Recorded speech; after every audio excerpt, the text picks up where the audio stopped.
नमस्कार, बहुत स्वागत है आप सभी का आपके प्रोग्राम कहानी कुर्सी की में। मैं हूं सौरभ शर्मा आपके साथ और आज हमारे चार मेहमान हैं। हर्षवर्धन त्रिपाठी जी, विजय त्रिवेदी जी, सतीश के सिंह जी स्टूडियो में आ चुके हैं और समीर चौगांवकर जी हमारे साथ हैं। बहुत स्वागत सर आप सभी का। और कहानी कुर्सी की में बिहार की खबरों में शुरुआत आज करेंगे सुपर गुरुवार की खबर जो बनाई प्रधानमंत्री नरेंद्र मोदी ने। वैसे तो सारी पार्टियों के सारे बड़े नेता अब चुनाव प्रचार में अपनी सारी ताकत लगा चुके हैं। प्रधानमंत्री नरेंद्र मोदी आज बिहार दूसरी बार आ रहे हैं चुनाव के दरमियान। प्रधानमंत्री मोदी ने आज पहले मुजफ्फरपुर में एक रैली की और इसके बाद वो छपरा में एक जनसभा करेंगे। तो वहीं राहुल गांधी आज नालंदा और शेखपुरा में होंगे। कल वो आए थे और करीब 2 महीने के बाद उन्होंने साथ में तेजस्वी यादव के 2 सभाएं की थी। और गृहमंत्री अमित शाह लखीसराय में होंगे और मुंगेर में उनकी चुनाव का प्रचार होगा और वो आज दोनों डिप्टी सीएम के लिए वोट मांगेंगे। वहीं बीजेपी के अध्यक्ष जेपी नड्डा बरौनी में और नालंदा के नगर नौसा में चुनाव प्रचार करेंगे। और तेजस्वी यादव आज नॉर्थ बिहार में 10 रैलियों को संबोधित करने जा रहे हैं। और आपको बता दें असदुद्दीन ओवैसी वो आज सीमांचल में है, एआईएमआईएम के उम्मीदवारों के लिए वोट मांगेंगे। लेकिन अब से थोड़ी देर पहले ही प्रधानमंत्री की रैली खत्म हुई है मुजफ्फरपुर की और वहां प्रधानमंत्री ने बिहार में एनडीए की जीत की भविष्यवाणी कर दी। प्रधानमंत्री मोदी ने आज कहा कि इस चुनाव में आरजेडी और कांग्रेस की सबसे बड़ी हार होगी। सारे सर्वे ये बता रहे हैं, सारे सर्वे ये भी बता रहे हैं कि एनडीए की सबसे बड़ी जीत होने जा रही है। प्रधानमंत्री मोदी ने सब सभा में कहा कि महागठबंधन वाले इतनी फेंक रहे हैं, ऐसे ऐसे वादे कर रहे हैं कि ये उनके समर्थकों को भी हजम नहीं हो रहा है। तो पहले आप आज प्रधानमंत्री नरेंद्र मोदी की अपनी जीत की भविष्यवाणी की बात सुनिए। आरजेडी कांग्रेस की अब तक की सबसे बड़ी हार होने जा रही है। सारे सर्वे बता रहे हैं और सारे सर्वे ये भी बता रहे हैं कि इस चुनाव में एनडीए की सबसे बड़ी जीत होने वाली है। और इसी चुनाव में आरजेडी कांग्रेस को अब तक की सबसे कम सीटें मिलने वाली है। ये लोग ऐसी ऐसी बातें बोल रहे हैं कि सिर्फ और सिर्फ झूठ है। ये लोग इतना फेंक रहे हैं कि इनके समर्थकों तक को हजम नहीं हो पा रहा है। मैं देख रहा था बिहार के युवा कैसे सोशल मीडिया पर इन लोगों का मजाक उड़ा रहे हैं। ये आरजेडी कांग्रेस वाले बिहार के लोगों की बौद्धिक क्षमता को कम आंकने का पाप कर रहे हैं। तो प्रधानमंत्री ने जो बात आज कही इसमें 2 बातें कही उन्होंने। एक तो सर्वे की बात कि जितने ये चुनावी सर्वे आ रहे हैं सब बता रहे हैं कि एनडीए इस लड़ाई में आगे चल रहा है और वो जीत रहे हैं चुनाव। अब बहुत सारे सर्वों ने ये दावा सच में किया भी है, तो इसकी बात हम लोग करेंगे। फिर दूसरा उन्होंने कहा कि जो वादे इन्होंने किए महागठबंधन के घोषणा पत्र में जो बातें हैं, तेजस्वी की प्रतिज्ञा, तेजस्वी का प्रण जिसको कहा गया, जिसमें मुख्य तौर पर हर घर को एक सरकारी नौकरी देने का वादा, इस पर बहुत सारी बात हो चुकी है। कितने लाख करोड़ लगेंगे, बिहार के बजट से 4-5 गुना ज्यादा पैसा लगेगा अगर उसके अंदर वाकई वो काम तेजस्वी यादव को करना है। तो प्रधानमंत्री ने कहा कि एक ऐसा वादा है और इतनी लंबी फेंक दी है तेजस्वी यादव ने कि उनकी अपनी पार्टी के कार्यकर्ता उस बात को मान नहीं रहे या उनको वो बात हजम नहीं हो रही। और ऐसे वादे करके, इम्प्रैक्टिकल बातें करके आप बिहार की जनता की बौद्धिक क्षमता को कमतर आंक रहे हैं, उसको चुनौती दे रहे हैं। तो पहले जरा इस सर्वे वाली बात हम कर लेते हैं। तो समीर जी, एक सर्वे सर हमने भी यहां खूब दिखाया, आप सबके साथ खूब बात हुई है, सर भी थे प्रोग्राम में एक दिन। सर्वे बता तो रहे हैं कि एनडीए आगे, लेकिन ये दावा नहीं कर सकते कि सारे सर्वे मैंने देखे या आपने देखे। बाय एंड लार्ज प्रधानमंत्री की क्या ये बात फैक्ट पे है? बिल्कुल, मुझे लगता है कि प्रधानमंत्री मोदी जी ने जो कहा है कि भाई इस बार एनडीए की सरकार बनेगी और जो प्रधानमंत्री कह रहे हैं कि इस बार सारे रिकॉर्ड टूटेंगे, तो मुझे लग रहा है कि सरकार बनेगी। और हर बार जिस तरीके से यह रहता था कि भारतीय जनता पार्टी को हमेशा दूसरे नंबर पे या तीसरे नंबर पे सीटें मिलती रही है, इस बार भारतीय जनता पार्टी सबसे बड़ा दल बनेगा, ये बात तय है। अच्छा, जैसे पिछली बार अगर आप देखेंगे 2020 का चुनाव, तो आरजेडी से 1 कम सीट मिली थी भारतीय जनता पार्टी को और आरजेडी सबसे बड़ी पार्टी बनी थी। इस बार भारतीय जनता पार्टी सबसे बड़ी पार्टी बनने वाली है। हालांकि भारतीय जनता पार्टी 101 सीटों पर चुनाव लड़ रही है, तो अब वो क्या इस बार 80 सीटों पे चुनाव जीतेगी या 85 सीटें जीतेगी? भारतीय जनता पार्टी के कारण नीतीश कुमार का जो 5 साल का एक व्यवहार था, जिसके कारण लगातार जनता में नाराजगी थी, अब प्रधानमंत्री मोदी, अमित शाह और भारतीय जनता पार्टी का संगठन सिर्फ भारतीय जनता पार्टी को ही एक आगे नहीं लेके जा रहा। उन्हें पता है कि भाई नीतीश कुमार का भी उस हिसाब से सीटें लाना जरूरी है, तो नीतीश कुमार की नाव भी किनारे पर लगे, ये प्रधानमंत्री मोदी कोशिश कर रहे हैं। और इसी कारण ये कहा जा रहा है कि भाई प्रधानमंत्री मोदी और नीतीश की जोड़ी ने बिहार के लिए क्या क्या किया है। तो मुझे लग रहा है कि इस बार एनडीए की सरकार तो बनेगी, लेकिन सब इसमें भी ये बात तय है कि जो बड़ा एक बार फैक्टर जो होंगे प्रशांत किशोर होंगे, तो वह किसको कितना नुकसान पहुंचाते हैं ये देखने वाली बात होगी। क्या वो महागठबंधन को बहुत ज्यादा नुकसान पहुंचा रहे, जिसके कारण जैसे 2020 में चिराग पासवान के कारण नीतीश कुमार को बहुत नुकसान हुआ था, 43 सीटों पर नीतीश कुमार आ गए थे। तो इस बार क्या प्रशांत किशोर महागठबंधन को नुकसान पहुंचाएंगे या भारतीय जनता नीतीश कुमार को नुकसान पहुंचाएंगे? भारतीय जनता पार्टी का जो वोट है वो भारतीय जनता पार्टी के साथ जुड़ा हुआ है। प्रशांत किशोर जो नुकसान करेंगे मुझे लग रहा है आरजेडी नीतीश कुमार को नुकसान करेंगे। ये दूसरी रैली की तस्वीरें जो है छपरा की वो आ चुकी हैं, तो आपको राजीव प्रताप रूडी और दूसरी ओर चिराग पासवान बैठे हुए दिखाई दे रहे हैं प्रधानमंत्री नरेंद्र मोदी के। इसमें नीतीश कुमार क्यों नहीं है, इसका जवाब भी मैं आपको आगे दूंगा। उनका कैंपेन अलग तरीके का चल रहा है, वो बाय रोड जा रहे हैं अलग अलग सभाएं करने के लिए, दिन में 7-7 रैलियां जो है उनकी वो लगी हुई हैं। उसके बाद आपने कहा बीजेपी नंबर 1 पार्टी बनेगी, बिल्कुल। तो प्रधानमंत्री जो दावा कर रहे हैं आप उससे जो है सहमत हैं? जहां तक सर्वे की बात है, हम इस प्रोग्राम में लगातार बिहार के इलेक्शन को ट्रैक कर रहे हैं और अब से 2-2.5 महीने 3 महीने पहले भी जो सर्वे आ रहे थे वो बताते थे कि आधा 1% का गैप दोनों गठबंधनों के बीच में वोट का रह सकता है। जब शुरुआती सर्वे आना शुरू हुए, मतलब तब इतना नजदीकी मामला बताया जाता था। हाल फिलहाल में जो सर्वे आए हैं वो एनडीए को काफी बढ़त बताते हैं। कुछ सर्वे ने तो कहा 45 से 50% वोट भी आ सकता है। 2010 की 200 से ज्यादा सीटों वाला जो रिकॉर्ड है वो इस बार महागठबंधन ब्रेक कर सकता है। ऐसे सर्वे आए हैं। मैं सर्वे इसलिए कह रहा हूं क्योंकि प्रधानमंत्री ने उसकी बात की। लेकिन जो एक्स फैक्टर जिसको आपने भी कहा प्रशांत किशोर, कई सर्वेज, कई बड़े पोलस्टर प्रशांत किशोर क्योंकि एक अननोन कमोडिटी हैं इसीलिए सीट और वोट की बात अभी नहीं कर रहे, वो क्वालिटेटिव एनालिसिस ज्यादा कर रहे हैं इस चुनाव का। तो त्रिपाठी जी, अगर कोई पार्टी चुनाव में सर्वे बताने लगे तो इसका क्या मतलब है? नहीं, सर्वे बताने मतलब माहौल बढ़िया बना रहे हैं। अच्छा, लेकिन माहौल बढ़िया बनाने का मतलब ये कतई नहीं होता है कि वोट भी पा रहे हैं।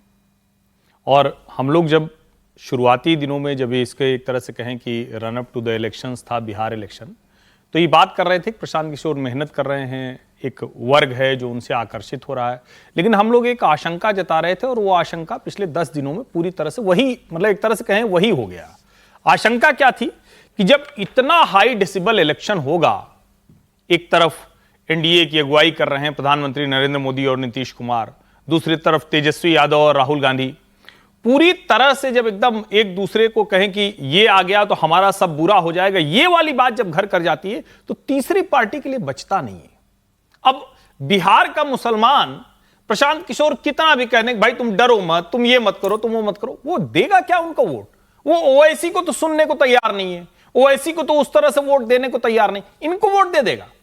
फिर इधर की तरफ अगर कहें तो भला कौन सा वो वर्ग होगा जो छिटक कर कहेगा कि चल नहीं ठीक है भाई, 20 साल में ये जो नीतीश जी की सरकार है थोड़ी कम काम कर पाई है, तो चलो हम प्रशांत किशोर को दे देंगे, ये आके स्कूल अस्पताल ये सब बनवा देंगे। मुझे कतई नहीं लगता है कि अब प्रशांत किशोर इस चुनाव में बचे हैं, एकदम अब लगता ही नहीं है। अब ये सीधे सीधे एनडीए और महागठबंधन का चुनाव है और महागठबंधन की पिछले 1-1.5 महीने की जो हरकतें रही हैं उसकी वजह से एनडीए ने भारी बढ़त ले ली है। अब इतना रिकवर कर जाए तो ये चमत्कार जैसा ही होगा, उसके अलावा कुछ नहीं होगा। अच्छा, जो मुद्दे कल से चल रहे हैं उनकी बात सर, फिर इस प्रधानमंत्री के इस बयान पर भी आपका कमेंट में लेता हूं। आज कल से इनफैक्ट ये हो रहा है, बीजेपी के सारे नेता राहुल गांधी पर, महागठबंधन पर छठी मैया के अपमान का, छठ महापर्व के अपमान का आरोप लगा रहे हैं। प्रधानमंत्री ने भी आज ये बात की, निर्जला व्रत रहती हैं इसमें महिलाएं, 36 घंटे का व्रत होता है। प्रधानमंत्री ने कहा कि क्या बिहार की माताओं बहनों का अपमान बर्दाश्त करेंगे आप लोग? प्रधानमंत्री मोदी दरअसल राहुल गांधी के उस बयान का जिक्र कर रहे थे जिसमें उन्होंने कहा कि मोदी जी दिखावा करते हैं, मोदी जी ने ड्रामा किया छठ के पूजा के नाम पर, स्विमिंग पूल में वो छठ की पूजा कर रहे थे केवल वोट मांगने के लिए, और आप कहेंगे तो वो तो नाच भी देंगे अगर आपके ये मंच पे आकर नाच दें क्योंकि चुनाव है। तो उस मुद्दे को बीजेपी ने कल से हवा दी और प्रधानमंत्री ने आज बिहार में जाके बात कह दी। ये आपका बेटा तो छठी मैया का जय जयकार दुनिया में कराने में लगा है, दूसरी तरफ ये कांग्रेस और ये आरजेडी के लोग क्या कर रहे हैं? क्या कर रहे हैं? छठी मैया का अपमान कर रहे हैं। आप मुझे बताइए, क्या कोई कभी चुनाव में वोट पाने के लिए छठी मैया का अपमान कर सकता है क्या? आरजेडी कांग्रेस के लिए कैसी बेशर्मी से बोल रहे हैं। उनके लिए तो छठी मैया की पूजा एक ड्रामा है, नौटंकी है। आप उनकी बातों से सहमत है क्या? ऐसे लोगों को सजा दोगे कि नहीं दोगे? अब वो भी देख लीजिए, आप लगे हाथ राहुल गांधी ने ऐसा कहा क्या था जिसको प्रधानमंत्री ने और बीजेपी ने हाथों हाथ उठाया। यमुना, उसको यमुना जी कहते हैं, मोदी जी कहते हैं। ड्रामा कर रहे हैं कि भैया देखो मैं यमुना जी में नहाया हूं। वहां पे कोई यमुना जी नहीं है, वहां पे तालाब है। नरेंद्र मोदी जी अपने स्विमिंग पूल में नहाने गए, तालाब में नहाने गए। उनको यमुना से कुछ लेना देना नहीं, उनको छठ पूजा से कुछ लेना देना नहीं। उन्हें सिर्फ आपका वोट चाहिए। अगर आप कहोगे नरेंद्र मोदी जी आप ऐसा ड्रामा करो वोट के लिए, वो कर देंगे। जो भी करवाना है करवा लो। मैं कह रहा हूं आप उनको कहो कि देखो भैया हम आपको वोट देंगे, आप स्टेज पे आके नाच लो, वो नाच लेंगे। सर, मोदी जी ने इस बयान को बिहार की माताओं का अपमान बताया है और दावा आपने सुना ही, सर्वे बता रहे हैं एनडीए जीत रहा है बहुमत से। मैंने तो वैसे मेरा सर्वे पर कोई यकीन नहीं है। हाँ, वो आप कह चुके पहले भी कह चुका हूं। और सर्वे क्यों कराए जाते हैं, कौन करता है, कब करता है, कितने बार करता है, ये बड़े सवाल हैं। तो वो तो मैं उसका कोई जवाब नहीं देना चाहता। मैं ऐसा मानता हूं कि इससे भले ही भावनात्मक रूप से लोग मोदी जी से जुड़ जाएं, वो अलग चीज है, लेकिन मैं कतई नहीं मानता हूं कि छठी मैया का अपमान हुआ है। इसलिए कि जो यमुना में जो दूसरी एक नकली यमुना बनाई गई, उसमें मोदी जी गए क्या, क्यों नहीं गए, गए या नहीं गए ये भी अभी स्पष्ट नहीं है। और इससे छठी मैया का कैसे अपमान होता है भाई? बिहार के हर परिवार में सिर्फ स्त्री ही नहीं करती छठ पूजा, वो गलत बात है। पुरुष भी करते हैं, है ना, मेरे घर में भी है, मेरी पत्नी ने किया। हमको तो नहीं लग रहा है कोई अपमान हुआ। ये तो बेवजह जब किसी चीज को इश्यू बनाया जाए तो वो भी बिहार का बौद्धिक जनता समझती है। कोई ऐसा भाई, ये तो प्रधानमंत्री जी के ऊपर हमला था, ये आप समझिए। तो उसको लेकर के भारतीय जनता पार्टी में एक मशीन है, ऊपर से नीचे आड़े तिरछे हर तरफ एक ही बात बोली जाती है। मुझे नहीं लगता है, मुझे लगता है कि ये एक, जब आपके पास इश्यू नहीं होता है तो आप चीजों को डाइवर्ट करते हो। वो डाइवर्ट करने का मुझे एक टैक्टिक्स। सर, आपके हिसाब से भी मतलब चुनाव में क्या परिस्थिति है गठबंधनों की, आगे पीछे कुछ आपको लग रहा है कौन? देखिए, स्पष्ट रूप से पूछिएगा, अभी तो एकदम कांटे की लड़ाई है, कांटे की लड़ाई है। ये मैं नहीं कहूंगा कि महागठबंधन आगे है, मैं नहीं कहूंगा, लेकिन एनडीए आगे है और एक 2/3 मेजोरिटी ले रहा है, ऐसा भी नहीं है, सीट टू सीट है। एक बात और कह दूं, अभी आपने बताया कि नीतीश जी गाड़ी से इधर उधर जाकर चुनाव प्रचार कर रहे हैं। पूरा बिहार आज इस बात का, या नीतीश जी के वोटर आज इस चीज का इंतजार कर रहे थे कि क्या नीतीश जी मोदी जी के मंच पर हैं या नहीं है जी। आज नहीं है, भले वो आज उनको लगता है पिछली बार जब भी आए मोदी जी तब नीतीश जी गए। ये बड़ा सवाल खड़ा हो रहा है कि इस बार क्यों नहीं गए। और इसी में एक चीज और ऐड कर दूं, अगर course correction, damage control Bhajpa ने किया है तो ये ठीक काम किया है, क्योंकि नीतीश से मतलब अभी भी मैं मानता हूं कि मोदी जी का वक्त बिहार में ज्यादा नहीं है और नीतीश जी के वोटर को नाराज करना ये बीजेपी को बहुत। सर, ये बात आप ठीक कह रहे हैं। कल से ये बात चल रही थी, कल से ये चल रहा है कि अमित शाह जी ने एक तरीके से सिचुएशन बिल्कुल संभाली या साफ करी। वे अब कोई डाउट नहीं नीतीश जी मुख्यमंत्री बनेंगे, जब उन्होंने कहा कोई वैकेंसी नहीं है, उसका मतलब इस तरीके से निकाला नहीं, वैकेंसी 14 तक नहीं है, ऐसा उन्होंने कहा कि 25 से 30 नीतीश। मैंने भी ये नहीं कहा, मैंने कहा उन्होंने संभालने की कोशिश की, क्योंकि उनके बयान से ये बात असमंजस फैला था। बाकी आपने कहा बिल्कुल कांटे की लड़ाई है, कोई एक तरफा लड़ाई दिखाई नहीं दे रही। सर देखिए, अब गठबंधन और चुनाव, मैं तो डे वन से मान रहा हूँ कि ये बाईपोलर इलेक्शन है, इसमें कोई बहुत बड़ा नहीं है। और बाईपोलर इलेक्शन नहीं होता तो इस तरह की जो लड़ाई आपको दिखाई दे रही है वो नहीं दिखती। और सब प्लेयर्स होते हैं इलेक्शन में, ऐसा नहीं है। बाईपोलर का मतलब ये नहीं होता कि कोई और को कुछ भी नहीं मिलेगा, कुछ मिलेगा, लेकिन क्या वो चुनावों पर बड़ा असर डालेगा, ये मतलब होता है बाईपोलर का। तो वो मुझे असर नहीं दिखाई देता। प्रशांत किशोर जी की चर्चा हम करते हैं, ओवैसी साहब की चर्चा करते हैं, तो दोनों लोग अपना अपना काम कर रहे हैं, अपनी मेहनत कर रहे हैं। हो सकता है कुछ मिल जाए, हो सकता है कुछ ज़्यादा मिल जाए, लेकिन चुनाव मुझे आज भी पहला तेजस्वी जी का चुनाव है, तेजस्वी जी के हारने जीतने का चुनाव है। नीतीश कुमार जी का तो चुनाव है नहीं, नीतीश जी हारेंगे जीतेंगे ये नहीं है। ये पूरा मुद्दा ये है कि क्या तेजस्वी जी फिर से सरकार बनाने की स्थिति में आते हैं कि नहीं आते हैं, और पिछली बार का जो अंतर था उस अंतर को खत्म कर पाते हैं कि नहीं कर पाते। और इसलिए एनडीए वर्सेस महागठबंधन का चुनाव मोटे तौर पर सर ने कहा कांटे की लड़ाई, सीट टू सीट लड़ाई, आप भी कांटे की लड़ाई मानते हैं? लड़ाई मैं मानता हूं इसको। अब बाकी तो सर्वे तो होते रहते हैं, सर्वे तो 2024 के भी थोड़ी भूले हम। ठीक है, चलिए सर्वे की बात छोड़ देते हैं, कांटे की लड़ाई नहीं, अब पता नहीं, मैं तो सतीश जी ने तो उम्मीद छोड़ दी थी। आज कह रहे हैं हम लोग तो साथ ही में डिबेट में लगातार रहते हैं, इन्होंने तो कहा था खत्म हो गया, अब राहुल चला गया कोलंबिया, कहीं इतना नॉन सीरियस नहीं दिखा। जबकि राहुल के बड़े प्रशंसक हैं, कहते हैं राहुल झूठ नहीं बोलते। लेकिन अगर एक राहुल की रैली से अगर सतीश जी का इतना भरोसा बढ़ा है तो हम ये मान सकते हैं कि कुछ चुनाव बदला है। लेकिन निजी तौर पर मुझको, अगर मेरी जो समझ, सामान्य समझ कहती है, क्योंकि सतीश जी ज्यादा समझते हैं बिहार को, साफ साफ दिख रहा है कि महागठबंधन जैसे चुनाव लड़ रहा था, जिस तरह से राहुल गांधी पूरी तरह से गायब हो गए थे, जिस तरह से तेजस्वी यादव को मजबूरी में एकला चलो रे टाइप अंदाज में चलना पड़ा, मुकेश सहनी ये कह रहे हैं, और जो ये कहना पड़ा ना, आप समझिए इसको, जब आदमी कुछ नहीं सोचता है तो क्या कहता है, कहता हम मतलब एकदम वही वाले अंदाज में आ जाता है, तो वो अब उस पर उतारू हो गए हैं। वो उस शब्द का इस्तेमाल नहीं करते तेजस्वी जी। अच्छा, वरना अगर उतारू ना हो गए होते तो 10,000 खाता में गया। अच्छा, मैं वो वीडियोस देखता रहता हूं, बीच बीच में तो आते रहते हैं, आजकल मजबूरी में दिख ही जाते हैं।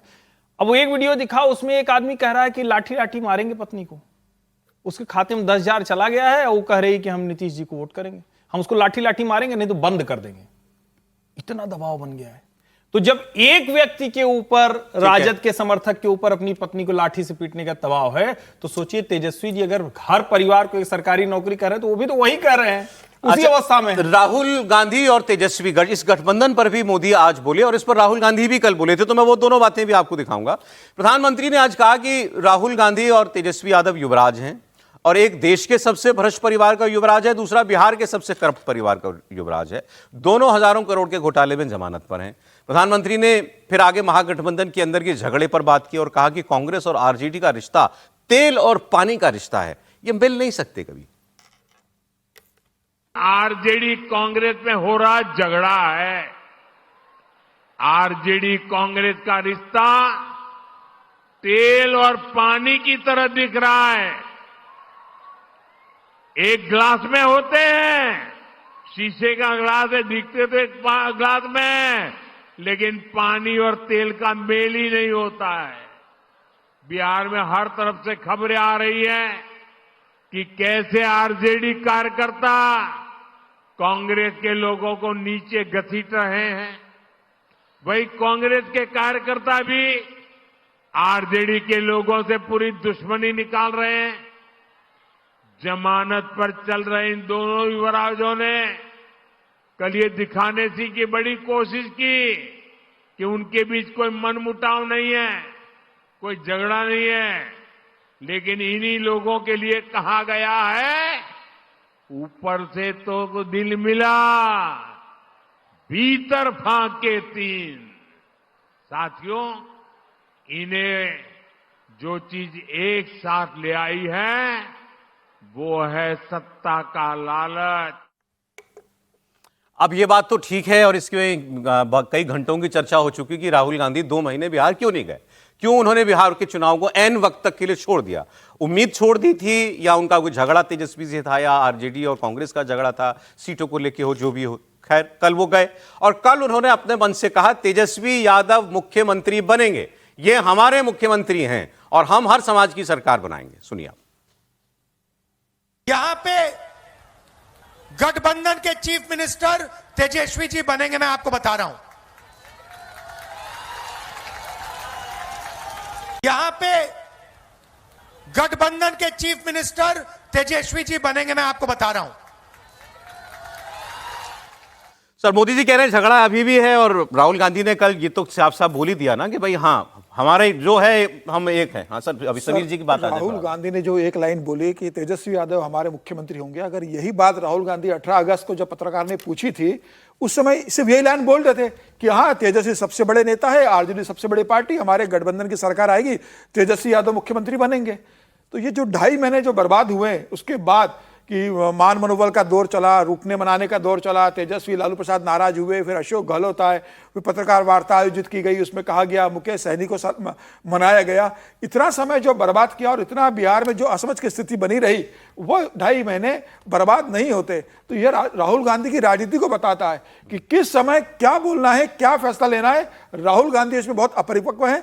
जब अब फैसला हो गया सार्वजनिक रूप से कि तेजस्वी यादव महागठबंधन के मुख्यमंत्री होंगे, तो अब तो राहुल गांधी की मजबूरी है ना बोलना। अब तो राहुल गांधी ये नहीं कहेंगे, मंच पर बैठे हैं उनके साथ, नहीं मंच पर बैठने के बाद भी तो घोषित कर चुके, तो मजबूरी अब तो आपको बोलना ही पड़ेगा कि भाई तेजस्वी हमारे मुख्यमंत्री होंगे। और इसका क्रेडिट कोई राहुल गांधी को तो मिलेगा नहीं। राहुल गांधी को तब मिलता है जब राहुल गांधी खुद सबसे पहले इस बात की घोषणा करते। सर अब ये बात तो ठीक है राहुल गांधी 2 महीने गायब थे, ये बात भी ठीक है राहुल गांधी ने जिस दिन गठबंधन अनाउंस किया सीएम फेस उस दिन कुछ नहीं बोले, कोई पोस्ट नहीं किया, मैनिफेस्टो में भी बिहार नहीं गए, कल ही तो गए पहली बार, तो कुछ तो प्रॉब्लम था ना। बिल्कुल प्रॉब्लम था और हर्षवर्धन जी ठीक कह रहे थे। मैंने कहा था और मैं बार बार कह रहा था कि भाई पता ही नहीं चला कि राहुल गांधी इतना हो हल्ला मचा के 20 दिन सड़क पे रह के 4-5 बार बिहार जाके ऐसा लगा कि एकदम कांग्रेस को अकेले खड़ा कर देंगे, उसके बाद अचानक गायब हो गए। इसीलिए महागठबंधन को इससे क्षति हुई, गठबंधन को क्षति हुई, नहीं तो ये एक तरफा बिहार में चुनाव जीतते। मैं ये कह रहा हूं, तो मैं गलत नहीं हूं, मैं वो इस बात पे हूं। लेकिन एक चीज बताइए मुझे, कल राहुल गांधी ने एक सभा में तेजस्वी को अपना नेता बताया, चीफ मिनिस्टर का फेस खाली नहीं, अपना नेता बताया है। अभी तक ये जो एनडीए है, जो भारतीय जनता पार्टी या मोदी जी हैं, उन्होंने अपना नेता बताया है क्या नीतीश जी को? आज कहां है नीतीश जी, मुझे समझ में नहीं आ रहा है। और जहां तक फर्स्ट सेकंड होने की बात है, इसमें वो जरूर उन्होंने विलंब किया महागठबंधन ने आपसी टसल में कि कांग्रेस को ज्यादा सीटें लेनी थी, ये वो फलाना ठिकाना, उससे हानि हुई। लेकिन भाई कम से कम चीफ मिनिस्टर का फेस तो दे दिया, कम से कम उन्होंने घोषणा पत्र लाया, आप उस पर चर्चा कर सकते हैं भैया पैसा कहां से लाओगे, या फिर कैसे हर परिवार में एक एक आदमी को नौकरी दे दिया जाएगा, ये विषय चर्चा का है, उस पर सवाल खड़े कर सकते हैं। तो प्रधानमंत्री जी की भाषण जो अभी आपने सुनाया, उससे मुझे बहुत उसमें उनके भाषण में तेज नजर नहीं आ रहा है। मुझे नहीं लग रहा है कि वो क्या बोलना चाह रहे हैं, उधर ही देख रहे हैं, अपने बारे में कुछ बता ही नहीं रहे, नीतीश जी के बारे में, अपने घोषणा के बारे में, अपने काम के बारे में। आपको लगा था कि वो मंच से कहेंगे कि नीतीश जी मुख्यमंत्री बनेंगे? मैं समझता हूं कि आज उनको कहना चाहिए था, और नहीं अगर आज शाम तक कुछ नहीं होता है तो ये एनडीए को बहुत ज्यादा हानि पहुंचाएगा। एक बार त्रिपाठी जी कुछ है मत आपका इस पे? कल तो ये बात हो रही थी, सेटल हो गया मामला मुख्यमंत्री का एनडीए में? नहीं, देखिए पता नहीं, मेरे तो ध्यान में है, पहले दिन से भारतीय जनता पार्टी के नेता ये बात बार बार कह रहे हैं कि नीतीश कुमार ही हमारे नेता हैं, नीतीश कुमार के नेतृत्व में चुनाव लड़ रहे हैं। अमित शाह ने एक कार्यक्रम में कहा कि नीतीश कुमार के नेतृत्व में चुनाव लड़ रहे हैं, चुनाव के बाद विधानमंडल दल विधायक जो है तय करेंगे। इसके बाद ये विवाद खड़ा हुआ। कल अमित शाह ने फिर से कह दिया कि न सीएम की वैकेंसी न पीएम की वैकेंसी, तो अपनी जो बात बनी बिगड़ी बनी उसको और बनाने की कोशिश की।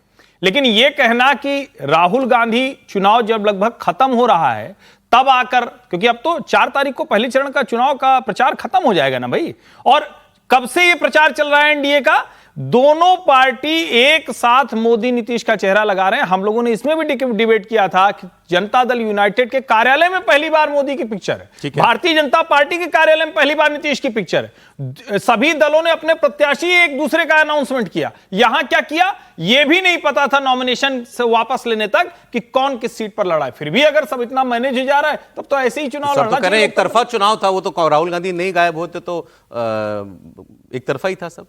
नहीं, अब देखिए ये मैं फिर कह रहा हूं कि भाई फिर तो चुनाव को देखना पड़ेगा, क्योंकि जिस तरह की स्थितियां दिख रही हैं उसमें तो बहुत साफ साफ है जो लोग बोल रहे हैं। अब इतना ज्यादा जैसे सर्वे पर नहीं भरोसा किया जा सकता है, वैसे हम लोगों की भी तो पहुंच कहां तक होगी? अच्छा, एक तरफा ऐसे दिख जाएगा। ठीक, मुझे लगा सर शायद राहुल गांधी पे ज्यादा बात करना चाहते हैं, तो कल सर वो जो बोले थे बहुत कुछ, तो बहुत तो फिर काफी हो जाएगा। बुलेट पॉइंट्स में बता देता हूं, छोटा सा बयान आपको सुनाऊंगा। राहुल गांधी कल उन्होंने 4-5 बातें जो कही, उन्होंने बिहार की बात की। तेजस्वी यादव हमारे नेता है, तेजस्वी यादव चीफ मिनिस्टर बनेंगे। लेकिन जो और मुद्दे उन्होंने उठाए, कल भी हम कह रहे थे क्या उन्होंने इसको फिर पर्सनालिटी सेंट्रिक राहुल मोदी ऐसा कुछ बना दिया, मोदी को सेंट्रल फिगर बना दिया गया चुनाव में। जैसे अब कल से एक बयान खूब चल रहा है उनका कि मोदी को देखा, अंबानी की शादी में गए थे, राहुल गांधी गया था? नहीं गया था। क्यों नहीं गया था? क्योंकि उनको गरीब से, मजदूर से, किसान से कोई लेना देना नहीं है, मुझे लेना देना है। झट दुनिया ने निकाल के दिखा दिया। बगल में तेजस्वी यादव खड़े थे, तेजस्वी यादव सपरिवार, लालू जी, राबड़ी जी, सारे भाई बहन सब लोग गए अंबानी की शादी। अखिलेश यादव, कांग्रेस के कई चीफ मिनिस्टर, ये भी बता दिया कि इसके लिए तो जहाज भी अंबानी ने भेजा था, अंबानी के जहाज में बैठ के गए थे। और जब राहुल गांधी ये बात करे थे उस वक्त तेजस्वी यादव बगल में ही बैठे थे। गिफ्ट भी लेके आए सर। आप वो बात सुनिए। सर गिफ्ट भी लेके आए। मैं आपसे पूछना चाहता हूं, अंबानी की शादी हुई? देखी आपने? देखी ना? नरेंद्र मोदी गया था, राहुल गांधी गया? क्यों नहीं? राहुल गांधी क्यों नहीं गया? नरेंद्र मोदी क्यों गया? बात आप समझिए। नरेंद्र मोदी जी उनका औजार है। आप मत सोचिए कि नरेंद्र मोदी जी आपके चुने हुए प्रधानमंत्री हैं। नहीं, नरेंद्र मोदी जी अंबानी अदानी के औजार हैं। अंबानी की शादी में जाना ये कोई गलत काम है या नहीं है, ये विषय अलग है। टाइम होगा तो उस पर भी हम लोग बात कर लेंगे। सवाल यह है कि आप जो विषय उठाए, राहुल जी नहीं गए, बात ठीक था। अंबानी गए थे उनको कार्ड देने शादी का, 10 जनपद पर गए थे, इनवाइट किया था पर्सनली, वो तब भी नहीं गए। बात बिल्कुल ठीक कह रहे हैं, वो मिले भी नहीं। ठीक, बिल्कुल ठीक, बिल्कुल ठीक, सहमत हूं। आपके बगल में बैठा व्यक्ति जिसको अपना नेता कह रहे हो वो गया है, और आप कह रहे हो मोदी गया, मोदी औजार है अंबानी का, तो एक बार झांक तो लेते हैं। या उस वक्त पता नहीं तेजस्वी कहां देख रहे होंगे जब वो ये बात बोल रहे थे। सर देखिए, राहुल अपनी बात कर रहे थे और ये साफ है कि वो अडानी अंबानी के खिलाफ, जो भी हमारे बड़े इंडस्ट्रीज हैं उनके खिलाफ लड़ाई लड़ रहे हैं। और इस लड़ाई में वो आज नहीं, पिछले जितने भी समय, जैसे इंडिया गठबंधन हम कह रहे थे, उसमें भी वो अकेले ही लड़ रहे थे।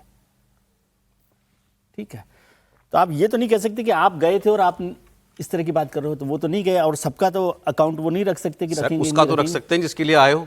नहीं, मैं उसका एक और उदाहरण बताता हूँ। कल का नीतीश कुमार जी एक सभा कर रहे थे जिसमें उन्होंने परिवारवाद पे चर्चा की, और जिस कैंडिडेट के लिए कर रहे थे वो एक महिला थी, उनके फादर उनके पार्टी के बड़े लीडर रहे हैं, उनको टिकट दिया था। अब वो बड़ी झेप खा रही थी उस समय। अच्छा, समझे? तो आप बीच में एक लाइन बोलो जी। हाँ, अभी एक राष्ट्रीय अखबार ने पूरा डिटेल रिपोर्टिंग की है, उसमें ये पाया है कि परिवारवाद सबसे ज्यादा समाजवादी पार्टी में है और नंबर 2 पर जनता दल यू है, नीतीश जी की अच्छा, ठीक है सर, ठीक है। तो वो मुद्दा अलग है। मैं ये कह रहा हूं कि राहुल गांधी जिस तरह से कर रहे हैं, और इस पर भी हम नहीं जा रहे कि सही है कि गलत है, किसको जाना है नहीं जाना है, अंबानी के खिलाफ जाना है कि नहीं जाना है, ये भी सबका अपना अपना मुद्दा है जी। लेकिन दो बातें साफ है इसमें कि एनडीए गठबंधन पर ये दबाव है, जो मैं उस दिन भी बोल रहा था कि तेजस्वी के मुख्यमंत्री घोषित करने के बाद कि नीतीश कुमार जी पर आए, और ये कहना कि नीतीश कुमार जी हमेशा से मुख्यमंत्री हैं, तो फिर कल क्यों बोलना पड़ता। और अब आपको नीतीश कुमार जी की बात चली तो बता देता हूं। नीतीश कुमार के बारे में बहुत कुछ कहा गया चुनाव में, अचेत हैं बोलते हैं तेजस्वी यादव ने भी कहा इनको तो अगवा कर लिया है, एक गिरोह ने इनको घेर लिया है, एक सिंडिकेट है जो बिहार की सरकार चला रहा है, वो आपे में नहीं है, वो किसी को पहचानते नहीं हैं, वो भूल जाते हैं, सरकार अब ब्यूरोक्रेट्स चला रहे हैं, ये सब बातें होती थी नीतीश कुमार का। लेकिन अगर अभियान, आप प्रचार अभियान अगर आप देखेंगे तो 7 दिनों में 22 रैली नीतीश कुमार कर चुके हैं। 21 अक्टूबर को पहली रैली उनकी हुई थी, कार से ज्यादा कर रहे हैं सभाएं, 29 अक्टूबर को नालंदा की 7 सीटों पर इन्होंने रैली की। कल राजगीर से लेकर के हरनौत तक 120 किलोमीटर दिन में कल इन्होंने यात्रा की। सारा शेड्यूल जो है एक्चुअली उनकी पार्टी के नेता डाल रहे हैं सोशल मीडिया पर, ये बताने के लिए कि जितनी मेहनत ये कर ले रहे हैं हम तो उतना हम लोग भी नहीं कर पाएंगे। 21 को 2 रैली की, 22 अक्टूबर को 4 रैली की, 23 अक्टूबर को 4 रैली की, 24 को 2 सभाएं की, 25 को 2 सभाएं की, 28 अक्टूबर को 1 रैली की, 29 अक्टूबर को जो है उनकी 7 सभाएं हुई हैं। सर, ये जेडीयू ये बता रही है कि भाई नीतीश जी ना सिर्फ सक्षम है बल्कि इस वक्त अति परिश्रम कर रहे हैं। देखिए, नीतीश जी वाकई बहुत ज़्यादा परिश्रम कर रहे हैं और मैं कई जगह ये बोल चुका हूं कि बिना टेलीप्रॉम्प्टर के, बिना चश्मा के वो मंच से कागज में लिखा हुआ ऐसे एक आध गलती छोड़ के किसी से भी होती, बढ़िया से पढ़ रहे हैं। मैं सारे भाषण उनका सुन रहा हूं, कल भी सुना हूं। तो जनता दल यू वाले को ये बताना क्यों पड़ रहा है कि 120 किलोमीटर चले और भी गाड़ियों से चले? ये बीजेपी को बताना चाहते हैं, ये किसको बताना चाहते हैं? ये मेन बात है। दूसरी बात, इसमें एक और चीज बहुत खास मैं समझता हूं, अगर बीजेपी और नीतीश की बीच की एक स्ट्रैटेजी हो कि भाई आप उधर लगे रहो, हम इधर लगे रहेंगे, थोड़ा भ्रम की स्थिति रहने दो, तो मैं समझता हूं ये महागठबंधन के लिए बहुत बड़ा ट्रैप डाल दिया उन्होंने। सीएम फेस की बात कर रहे हैं आप? मैं सुनिए तो मेरी बात, ट्रैप डाला है कि आज एक 20 साल का मुख्यमंत्री 2% का अपनी जाति का वोट को लेकर अगर उसके खिलाफ अगर महागठबंधन एंटी इनकम्बेंसी का कोई तूफान नहीं बना पाया है, तो ये जो एनडीए की अगर कोई स्ट्रेटजी है तो ये बहुत कामयाब है। अब किस मुंह से हमला करेंगे नीतीश पे? ज्यादा अचेत कहेंगे, चाचा कहते हैं, कोई उसको मैं हमला नहीं मानता हूं। वो ये है कि वो एक ट्रैप हो सकता है। दूसरी, लेकिन उसके साथ ही अगर ये नहीं है स्ट्रेटजी, तो मैं बार बार फिर दोहरा रहा हूं कि जनता दल यू के नीतीश खेमे से आप बात करिए। जो नीतीश खेमा है उसी का पचपनिया, पचपौड़ना, महादलित, लवकुश, ये सब वोट उसी का बनाया हुआ है। वो सोशल इंजीनियरिंग का पूरे दुनिया में मिसाल होगा। तो वो वाला वोट भारतीय जनता पार्टी को नहीं मिलेगा अगर वो नीतीश नहीं बोलेंगे। मैं वो मोदी बोलने से बिहार में काम नहीं चलेगा। मैं वो क्लियरली नहीं समझ पाया। जो ट्रैप है, आप किस चीज को ट्रैप कह रहे हैं? कि मतलब नीतीश, इनका नाम क्लियरली नहीं सीएम के लिए अनाउंस हो रहा, तो इस बात अटैक नहीं होगा ऐसा नीतीश पर आप कोई अटैक, आप महागठबंधन का ऐसा कुछ बताइए। देखिए मोदी जी पर कैसा हमला किया राहुल गांधी ने, आप उसके उसमें मीन मेक निकालते रहिए, लेकिन हमला क्या हुआ? मोदी के ऊपर। नीतीश जी के ऊपर जो एक 20 साल का मुख्यमंत्री हो, कामकाज में, बेरोजगारी में, आदि में, कोई भी चीज में आप कितना बड़ा हमला, हमको तो नहीं लगता है कि यह हमला है। और अगर अब आप हमला करेंगे, आज घोषित कर दे बीजेपी वाले, तो शायद उसका उतना असर नहीं होगा। तो एक बीमार मुख्यमंत्री जो 20 साल का हो, अस्वस्थ बताया जा रहा हो, वो जो है वो तो कामयाब है। जनता में तो यही मैसेज जाएगा कि ये तो 120 किलोमीटर चल भी रहा है और इसके ऊपर हमला भी नहीं करता है। नीतीश जी तो कहा ही जाता है नीतीश सबके हैं। नीतीश सबके हैं। आप सहमत हैं क्या कि नीतीश पर हमले नहीं हो रहे? एक बात जो सतीश जी ने कही वो सचमुच थोड़ी सी रणनीति का पता नहीं है, मुझे भी नहीं पता है, लेकिन इसको अगर यूं देखें, नीतीश कुमार ही सरकार का चेहरा है और सरकार पर हमला करने के लिए विपक्षियों के पास कुछ है ही नहीं। आप लड़ेंगे कैसे?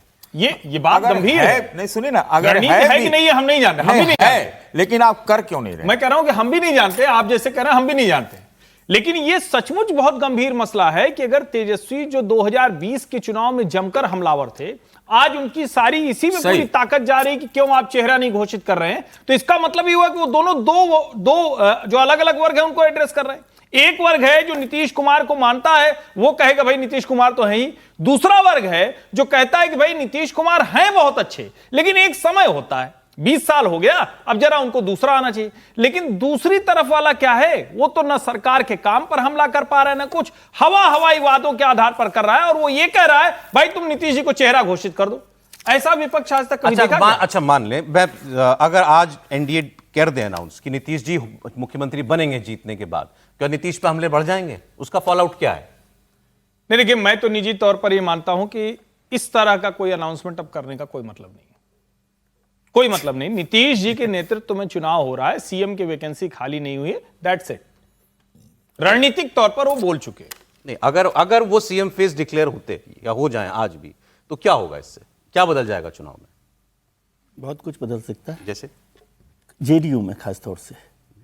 मैं कह रहा हूँ जितना देर लगाएंगे आप या नीतीश कुमार, ये रणनीति का हिस्सा हो सकता होगा, क्योंकि उसका फायदा हो रहा है कि नीतीश कुमार के खिलाफ वो नहीं लड़ रहे, मतलब अटैक नहीं कर रहे, बात हो रही है। लेकिन मैं ये बात समझ पा रहा हूँ कि यदि जेडीयू के नीतीश कुमार को आपने सीएम कैंडिडेट, मतलब सीएम कैंडिडेट का मतलब साफ साफ नहीं किया कि भाई नीतीश कुमार ही मुख्यमंत्री बनेंगे, तो जेडीयू का वोट बीजेपी के कैंडिडेट्स को ट्रांसफर होना मुश्किल होगा और ये उसका नुकसान कर सकता है। महागठबंधन को छोड़ दीजिए, एनडीए गठबंधन की बात मैं कर रहा हूँ कि जेडीयू का वोटर को यदि ये लग गया कि आप नीतीश कुमार को मुख्यमंत्री नहीं बनाएंगे, तो जो वोट पिछली बार जेडीयू से बीजेपी में ट्रांसफर हुआ था उसको, मैं ये नहीं कह रहा कि 100% ऐसा हो जाएगा, लेकिन उनके मन में ये शक होगा और शायद वो बीजेपी, मतलब जेडीयू को तो वोट देंगे, जो कम्युनिटीज अभी सर गिना रहे थे। हाँ, बीजेपी जेडीयू को तो वोट देंगे वो अपने, लेकिन बीजेपी के जो कैंडिडेट जेडीयू के साथ चुनाव लड़ रहे हैं अलग अलग सीटों पर, ठीक है, वहां उनके वोट पर असर पड़ सकता है। इसलिए ये बहुत अंदर की, मतलब वैसी बात हो सकती है। तो फिर तो ये डिलेमा रख के स्ट्रेटेजी ठीक ही अगर है तो लेकिन अगर नहीं, मैं एक चीज बोल रहा हूं, मैं इसको खत्म करने दीजिए। देखिए, अभी अगर घोषित कर दे चेहरा, मैं रणनीति के ख्याल से कह रहा हूं, तो ऐसा तो नहीं हुआ कि महागठबंधन वाले एकदम ऑपरेशन सिंदूर के जैसा अटैक कर देंगे और उसका बहुत असर हो जाएगा। अब वो उसमें उतना कामयाब नहीं होंगे। बात सही है। और जो विजय जी बोल रहे हैं कि जेडीयू का अगर घोषित नहीं होता है तो जेडीयू का बहुत ज्यादा नुकसान होगा, उनके वोटर नहीं देंगे बीजेपी को, उन्हीं को नहीं, चिराग पासवान को भी नहीं देंगे। ठीक है। मैं आपको एक प्रशांत किशोर की बात सुनाना चाह रहा था, जरा उनकी खबर पे आ जाइए। प्रशांत किशोर सभाओं में जा रहे हैं और देखिए, सर्वे चूंकि प्रधानमंत्री ने आज कहा था, एक यही है प्रशांत किशोर फैक्टर जिसको सर्वे वाले भी कुछ समझ नहीं पा रहे हैं। जो बात भी होती है तो वो कहते हैं भाई ये एक ऐसी कमोडिटी इस बार है, हमको नहीं मालूम कि ये इसका क्या भाव है बिहार की चुनावी मार्केट में, नहीं समझ में आ रहा है वो, क्योंकि खुद ही कहते हैं अर्श पे या फर्श पे।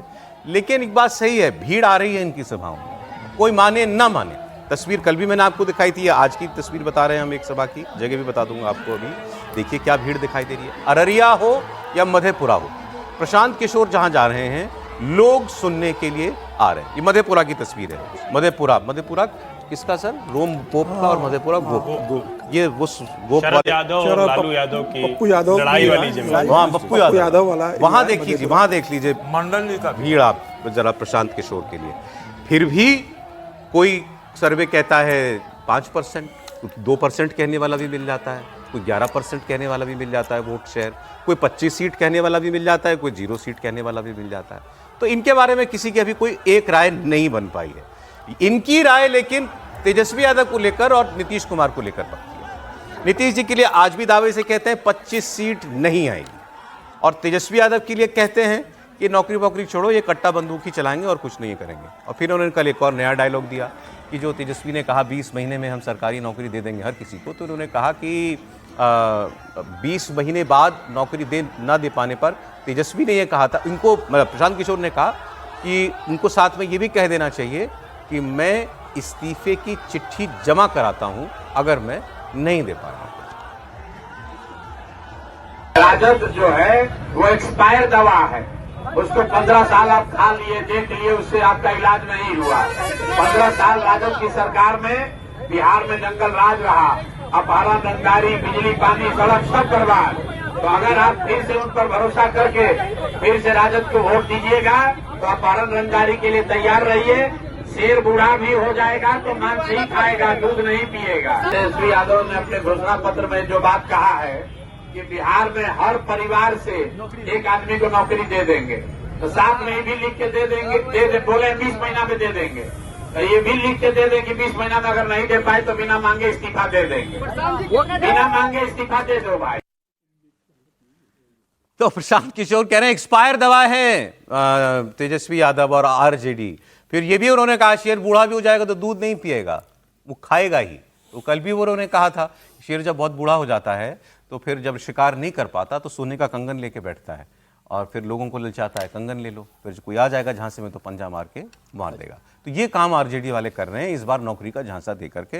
लेकिन भीड़ क्या बता रही समीर जी? अच्छा समीर जी डे वन से कह रहे हैं प्रशांत किशोर अच्छा करेंगे। निश्चित रूप से, और मुझे लगता है कि प्रशांत किशोर का जो काटा है वो 1 सीट से लेकर 243 सीटों के बीच में कहां जाकर रुकेगा कोई नहीं बता सकता। वो 1 सीट पे रहेगा, 20 सीट पे रहेगा, 25 पे जाएगा, 5 पे रहेगा, सर्वे वाले भी नहीं बता पा रहे। और जो बहुत बिहार की राजनीति को समझते हैं वो भी, उनसे भी मेरी बात की, जो बहुत लंबे समय बिहार की राजनीति को देखा। कल भी मैं किसी एक बड़े बिहार के पत्रकार से पूछ रहा था कि प्रशांत किशोर क्या क्या है, तो बोले भाई हम भारतीय जनता पार्टी के बारे में बता सकते हैं कि भारतीय जनता पार्टी 75 से लेकर 85 सीटों के बीच में रहेगी, कि वो 101 सीटों पर लड़ रही है, 101 सीटों तो जीतेगी नहीं। हम ये नीतीश कुमार के बारे में भी कह सकते हैं कि वो 40 से 50 सीटों के बीच में कहीं जाके रुक सकते हैं। प्रशांत किशोर के बारे में बोले कोई अंदाजा नहीं है कि वो कहां जाके रुकेंगे। भीड़ उनके साथ बहुत आ रही है, लोगों को एक विकल्प मिला है। अब उनके ऊपर तो कोई हमला करने की स्थिति में भी नहीं है, न प्रधानमंत्री मोदी उनके ऊपर कुछ कह रहे हैं, न अमित शाह कह रहे हैं, न नीतीश कुमार कुछ क्यों नहीं कह रहे? इसलिए कि उनके ऊपर कोई आरोप नहीं है, न परिवारवाद का आरोप है, न भ्रष्टाचार का आरोप है, न जनता से कोई वादा कहकर मुकरने का आरोप है। प्रशांत किशोर पर कोई आरोप नहीं है, और इसी कारण प्रशांत किशोर इस समय खुलकर राजनीति कर रहे हैं। और जिस तरीके से उन्होंने भारतीय जनता पार्टी के तमाम बड़े नेताओं पर खुलकर पत्रकार वार्ता लेकर आरोप लगाए, उसके बाद भी सिर्फ वो एक ही बात कहते हैं कि भाई इन्होंने नेताओं से पैसा लेकर चुनाव लड़ रहे हैं। प्रशांत किशोर के ऊपर व्यक्तिगत भ्रष्टाचार का आरोप, परिवारवाद का आरोप, और वो जो मुद्दे उठा रहे हैं वो मुद्दे भी ऐसे हैं कि जो जनता को छूते हैं, पलायन का है या नौकरी रोजगार का है। ठीक है। तो प्रशांत किशोर कहां जाकर रुकेंगे कुछ नहीं कहा जा सकता। मेरा आकलन है कि बेहतर करेंगे, अब कितना बेहतर करेंगे चुनाव परिणाम बताएगा। दूसरा, राहुल गांधी की भी बात हो रही थी कि राहुल गांधी ने कल बड़े गर्व के साथ बताया कि मैं अंबानी जी के यहाँ शादी में नहीं गया। राहुल गांधी को अपनी माता जी का एक किस्सा नहीं मालूम। जब सोनिया गांधी अध्यक्ष बनी कांग्रेस की, तो उसके बाद मुरली देवड़ा ने कहा कि आप बम्बई में हम आपकी एक सभा रखते हैं, और बम्बई के कुछ बड़े बिजनेसमैन से हम आपकी मीटिंग ऑर्गेनाइज कराता हूँ। माधवराव सिंधिया, सोनिया गांधी, विलासराव देशमुख, मुरली देवड़ा और अहमद पटेल बॉम्बे में बैठक करते हैं। और वो बड़ा उद्योगपति का समूह जो मुरली देवड़ा का बहुत करीबी था, वो नाश्ते में सोनिया गांधी से कहता है कि जब जरूरत पड़ेगी आप बताइएगा, हम आपके साथ हैं। सोनिया जी ने कहा ठीक है। 2004 का चुनाव आता है, सोनिया गांधी अहमद पटेल से कहती है कि मुरली देवड़ा के साथियों ने कहा था कि मदद करेंगे, जरूरत पड़ेगी तो उनसे आप मिलिए। अहमद पटेल उनसे मिलते हैं, बहुत बड़ा पैसा 2004 के चुनाव में उन उद्योगपतियों से मुरली देवड़ा के माध्यम से कांग्रेस को मिलता है। चुनाव होता है, मनमोहन सिंह प्रधानमंत्री बनते हैं।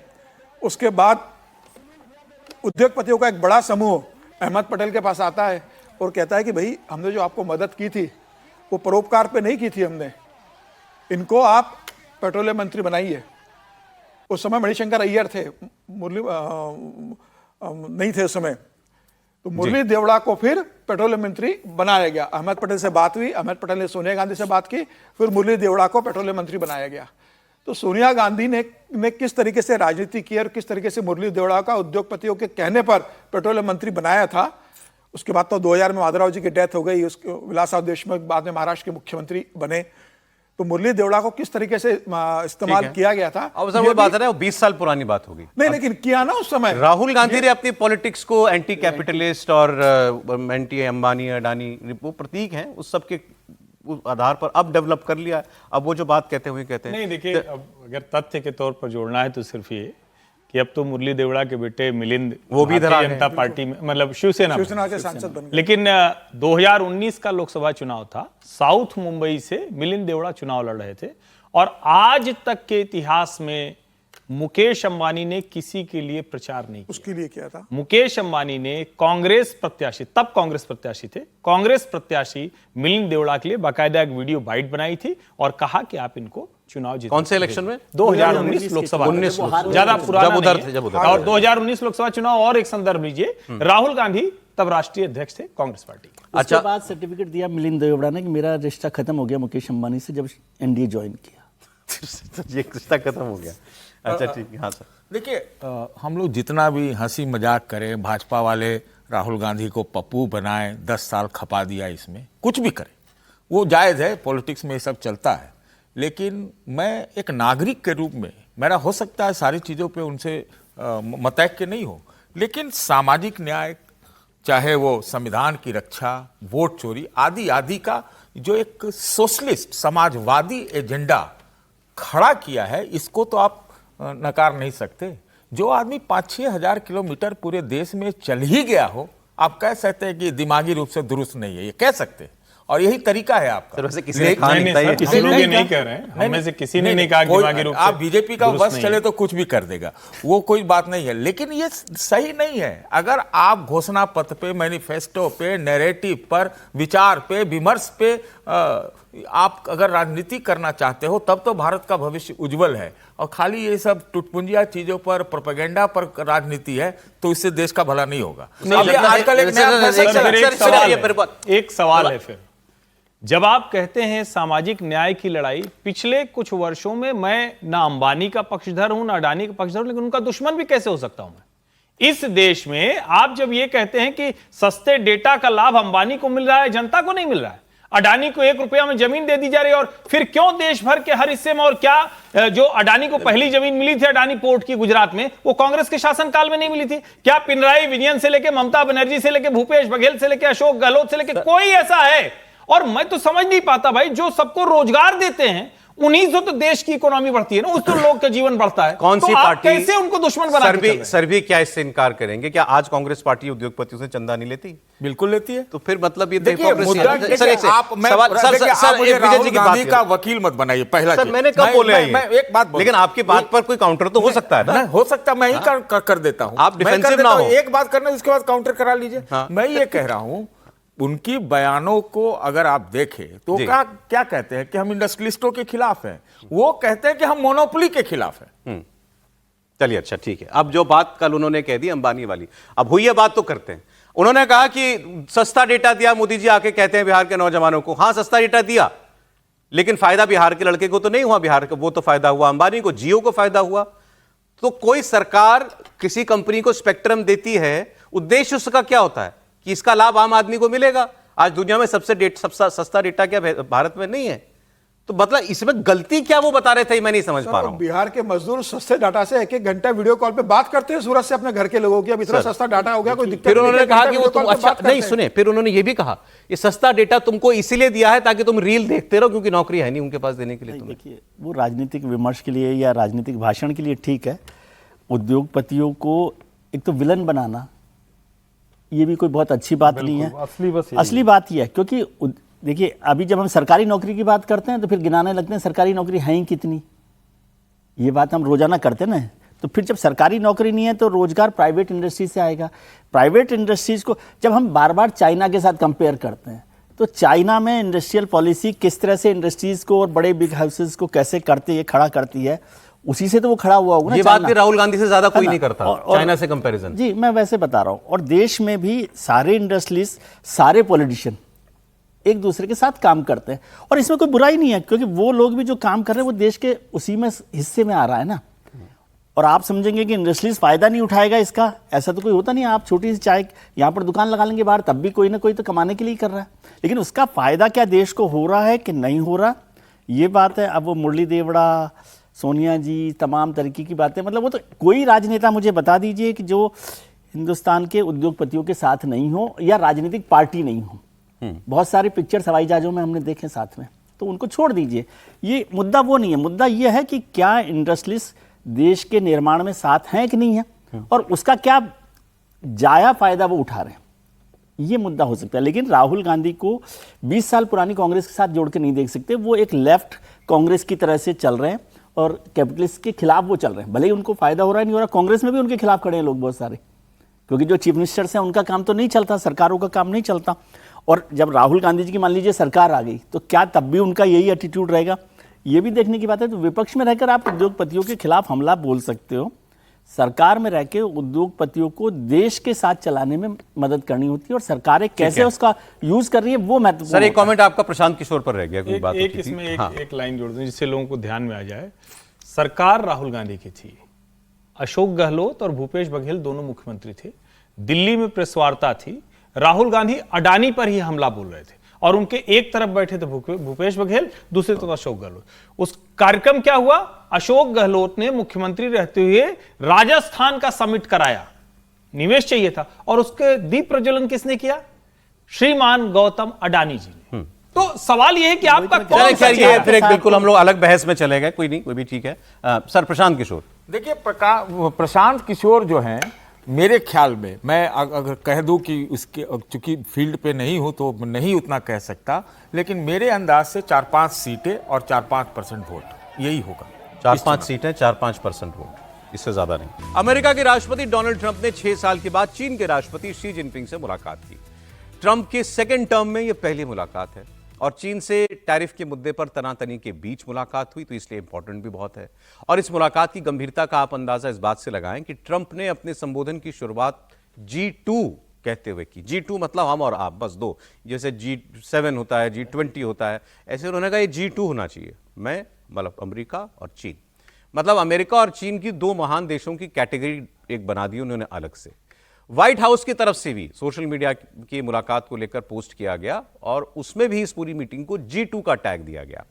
ट्रंप ने चीन पर 10% टैरिफ कम भी कर दिया है और बदले में चीनी राष्ट्रपति शी जिनपिंग अमेरिका से बड़ी मात्रा में सोयाबीन खरीदने के लिए तैयार हो गए। ऐसे में ट्रेड के ट्रैक पर एक बार फिर दोनों देश आगे बढ़ते हुए नजर आ रहे हैं। अब ये शुरुआत सोचिए कहां से हुई थी, जब इन्होंने 200% एक दूसरे पर टैक्स लगा दिया था। अभी 155% टैक्स अमेरिका की तरफ से चीन के ऊपर लगाया गया था। लेकिन इस बातचीत के माहौल अभी तक जो लग रहा है कि उसमें कुछ सहमतियां तो बनी हैं, लेकिन क्या इनके बीच भी कोई ट्रेड डील हो गई है या पूरी तरीके से झगड़े खत्म हो गए हैं? फिर वो रेयर अर्थ को लेकर के थे या ये सोयाबीन की खरीद को लेकर के थे, वो टिकटॉक ऐप को लेकर के इनका झगड़ा चल रहा था कि उसका मालिकाना हक किसके पास होगा, अमेरिका की कंपनी के पास कि चीन की कंपनी के पास। तो ये सारी बातें थी, लेकिन दो बड़े नेताओं की मुलाकात दुनिया ने देखी है। सुनिए इस पर ट्रंप क्या बोल रहे हैं। President of China, and we will be having some discussions. I think we've already agreed to a lot of things, and we'll agree to some more right now. But President Xi is a great leader of a great country, and I think we're going to have a fantastic relationship for a long period of time. And it's an honor to have you with us. Thank you very much. President Trump, it is a great pleasure for me as well to meet you. And it feels very warm seeing you again because it's been many years since your re-election. We have spoken on the phone 3 times, exchanged several letters, and stayed in close contact. And our joint guidance, China's relations have remained stable on the whole. Mr. President, you care a lot about world peace. And you're very enthusiastic about settling various regional hotspot issues. I appreciate your great contribution to the recent conclusion of the Gaza ceasefire agreement. तो लीजिए, Xi Jinping ने भी उनकी शांति की प्रयासों की सराहना कर दी। हर आदमी को पता है कि इस बार ट्रंप का कौन सा बटन दबाना है पहले। लेकिन दो नेता कैसे हैं? एक नेता ऐसा है जो रोज न जाने कितनी बातें कहते हैं ट्रंप, और दूसरे ऐसे हैं शी जिनपिंग, इनकी आवाज कैसी है ये भी दुनिया को नहीं मालूम, इतना कम बोलते हैं। लेकिन 6 साल के बाद शी जिनपिंग और ट्रंप मिले तो ट्रंप ने उनकी खूब तारीफ की और शी जिनपिंग को एक बहुत अच्छा नेगोशिएटर कहा, और ट्रंप ने काफी गर्मजोशी भी दिखाई इस मुलाकात में। आपको सुनाते हैं कि मिलने के बाद ट्रंप ने क्या बोला शी जिनपिंग के बारे में। Great pleasure to see you again. Good to see you again. We're going to have a very successful meeting, I have no doubt. But he's a very tough negotiator. That's not good. We know each other well. We have a great relationship. We've always had a great relationship. तो आगे अब Xi Jinping क्या बोले इनके जवाब में वो बता देंगे। भाई शी जिनपिंग मुस्कुरा भी रहे थे, वो भी कम होता है त्रिपाठी जी। नहीं, देखिए, पहली बात तो ये कि मेरे मन में ये प्रश्न आया है और इसको देखते हुए मैंने ये पूरा देखा। पता नहीं उस बात को ज्यादा हाईलाइट किस तरह से करके देखने की जरूरत है। उनके पीस एफर्ट की खूब प्रशंसा की, लेकिन एक लाइन जो बोली है जरा वो सुनना चाहिए। उन्होंने कहा कि कंबोडिया और थाईलैंड में जो शांति हुई है उसमें चाइना का भी एफर्ट है। ये आमतौर पर जब आप किसी के लिए कहें कि आप तो बड़ा अच्छा काम कर रहे हैं तो ये नहीं कहते हैं ना कि हमारे भी अच्छा काम करने से हुई। दूसरा, शी जिनपिंग ने कहा कि जो डेवलप्ड चाइना का जो गोल है वो मागा के साथ जाता है, अलग अलग नहीं जाता है, यानी विकसित चीन ये आपके लिए। और मुझे लगता है कि जो दुनिया का एक टाइम है वो पूरा हो रहा है। नंबर 2 से नंबर 1 की तरफ चाइना अब चल पड़ा है। अच्छा, जो डील इन्होंने की है, क्या इसके बाद कोई ज्वाइंट प्रेस कॉन्फ्रेंस की अभी तक खबर आई है? अभी तक नहीं आई है। दोनों में से किसी ने प्रेस कॉन्फ्रेंस नहीं की, कोई ज्वाइंट रिलीज नहीं आई है, कोई सवाल जवाब नहीं है। सिर्फ खबर आई कि 57 से 47 कर दिया, रेयर अर्थ मिनरल पे थोड़ी छूट दे दी, सोयाबीन खरीदेंगे। तो ये सब तो पहले मान गए थे, ये सब तो पहले ही जब उनके साथ मुलाकात हुई थी, इसके पहले वाली मुलाकात जहां वो जगह मैं भूल रहा हूं, तो वहां पर इस पर सहमति बन गई थी। इसका मतलब क्या हुआ कि जो कुछ पहले हो रहा था उसी पर ट्रंप ने एक तरह से अपनी फेस सेविंग की है। आप जहां खड़े हैं तो फिर फायदा क्या हुआ? इतने दिनों से आप उड़ाइयां चमकाइयां धमकाइयां जो कर रहे थे, ट्रंप की विदेश नीति, ट्रंप की ट्रेड पॉलिसी, ट्रंप की सबको टैरिफ थ्रेट और थ्रेट देने की पॉलिसी, वो पूरी तरह से ध्वस्त हुई है। और सोचिए जरा, जब आप इतनी इंपॉर्टेंट मीट में जा रहे हो तो आप पोस्ट करते हैं कि हमने न्यूक्लियर वेपन को फिर से शुरू कर दिया है, 30 साल बाद उसकी हम टेस्टिंग कर रहे हैं, और उसमें वो लिखते हैं कि यूनाइटेड स्टेट्स के पास सबसे ज्यादा न्यूक्लियर वेपन है, नंबर 2 पे रशिया है, नंबर 3 पे चाइना है। अब क्या समझाना चाहिए? मतलब जिससे आप बात करने जा रहे हैं, तो मुझे नहीं लगता कि ये कोई बहुत गुड नोट पे है। दोनों बहुत बड़े देश हैं, दोनों की ताकत बहुत बड़ी है। मतलब 19 ट्रिलियन डॉलर और 38 ट्रिलियन डॉलर ये दोनों का जो कहें जीडीपी है, हम 4 ट्रिलियन डॉलर पर हैं, तो इससे अनुमान लगाइए। लेकिन क्या ये दोनों देश दुनिया के किसी मामले पर सहमत हो पा रहे हैं? कोई ऐसी स्थिति बन रही? बहुत अच्छी पिक्चर तो नहीं दिखती। मार्केट अभी मैंने चेक नहीं किया, लेकिन मतलब चाइना का मार्केट बढ़ गया, चाइना का मार्केट बढ़ा है सर। हाँ, शेयर मार्केट वहाँ का बढ़ गया, पूरा का पूरा जंप हुआ इसमें। देखिए 2-3 बातें हुई। ये तो क्या हुआ कि अभी प्रेस कॉन्फ्रेंस क्यों नहीं हुई? ये मीटिंग हुई थी एयरपोर्ट पर। ये कल रात को मीटिंग होने वाली थी दोनों के बीच में, लेकिन वो लगा कि समय कम है तो वो रात को मीटिंग नहीं हुई, और फिर तय हुआ कि जब ट्रंप साहब वापस जा रहे होंगे तो एयरपोर्ट पर होगी। और ये नॉर्मली नहीं होता कि बुसान के एयरपोर्ट पर ये मीटिंग ट्रंप और जिनपिंग के बीच में, आप सोचिए 2 बड़े लोगों के बीच एयरपोर्ट पर मीटिंग हुई है। 100 मिनट्स की मीटिंग हुई। और अमेरिका और चाइना में आप सोचिए, एक तो हमें सोचना चाहिए ट्रंप साहब के बारे में कि वो रोज हर एक को जहां जाते हैं ग्रेट बोल देते हैं, और अभी तो वो G2 पर आ गए, चाइना और अमेरिका, तो हमारे को कहाँ छोड़ा उन्होंने। तो लगता है कि सिर्फ वो शब्द बदलते हैं, बाकी तो और वो उसी तरह से कहते हैं कि बड़े टफ हैं, बड़े ये और हैं, मेरे और फ्रेंड हैं, और ये सारी बात। और G2 पर आ गए, G2 जैसा तो अभी उन्होंने कहीं कॉम्प्रोमाइज। लेकिन एक बड़ा काम उन्होंने कर लिया जिसके लिए वो बहुत परेशान थे अपने किसानों के लिए, कि सोयाबीन को लेकर बड़ा काम कर लिया है। और कल रात को मैं कहीं पर था सरकार के कुछ लोगों के साथ, तो कह रहे हैं कि भारत में भी सोयाबीन पर शायद वो हो जाएगी सहमति। मक्का और सोयाबीन बेचना है इनको। मक्का नहीं ले रहे हम लोग, अच्छा, लेकिन सोयाबीन पर हो जाएगा, जो उनके साथ बात चल रही है। लेकिन सोयाबीन को इन्होंने कर दिया, और रेयर अर्थ पर भी काफी काम इन दोनों के बीच में हुआ। अभी तो वो डील पर साइन नहीं हुए, क्योंकि वो जल्दी में 100 मिनट की मीटिंग खत्म करके चले गए।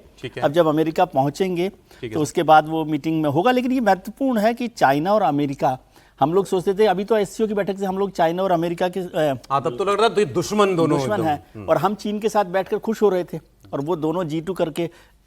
सर, मैं आपको आज की एक और बड़ी खबर जो हमारे हिस्से से जुड़ी हुई है दुनिया के, भारतीय सेना इस वक्त पश्चिमी सीमा पर, मतलब पाकिस्तान की के बिल्कुल ठीक सामने बॉर्डर पर आज से एक बहुत बड़ी वॉर एक्सरसाइज करेगी, और सेना ने इस एक्सरसाइज को नाम दिया है त्रिशूल। मतलब इसमें थल सेना, नौसेना, वायुसेना तीनों शामिल होंगी।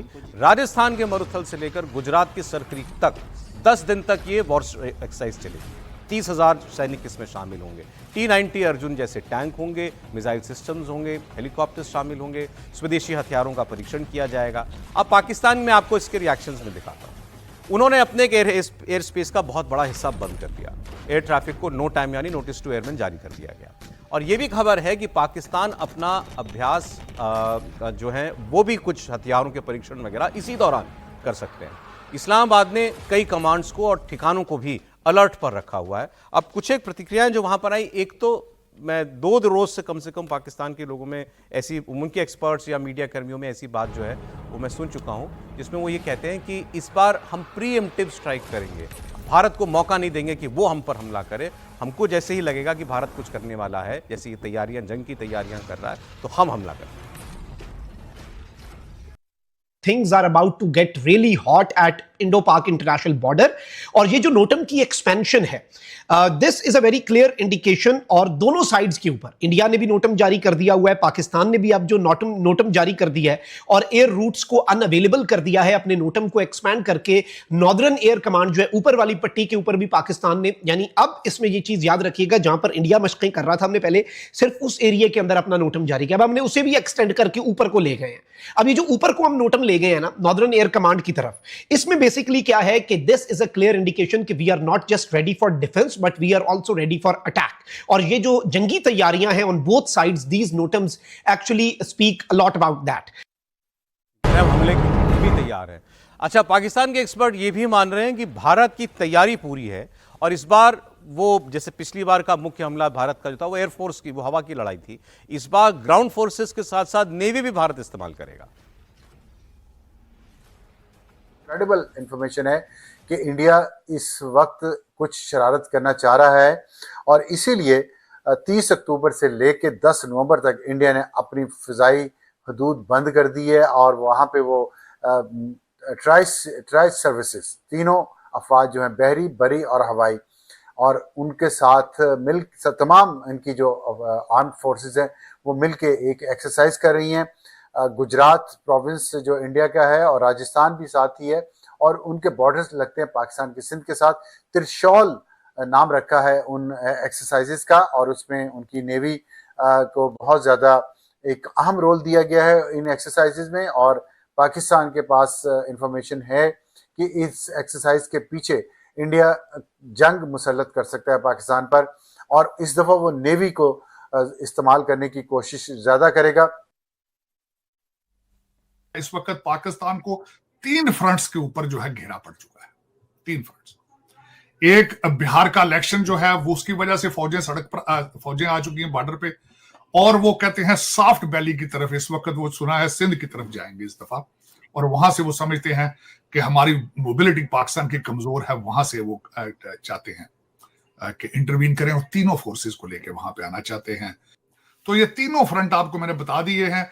आर्मी चीफ साहब इज इन इजिप्ट और सबसे बड़ी बात ये आ रही है इस वक्त कि पाकिस्तान के दुश्मन पूरा जोर लगा रहे हैं कि पाकिस्तान ना इजिप्ट, टर्की और बांग्लादेश के साथ जो defence contract they are in the pipeline वो किसी तरीके से बंद किए जा सके।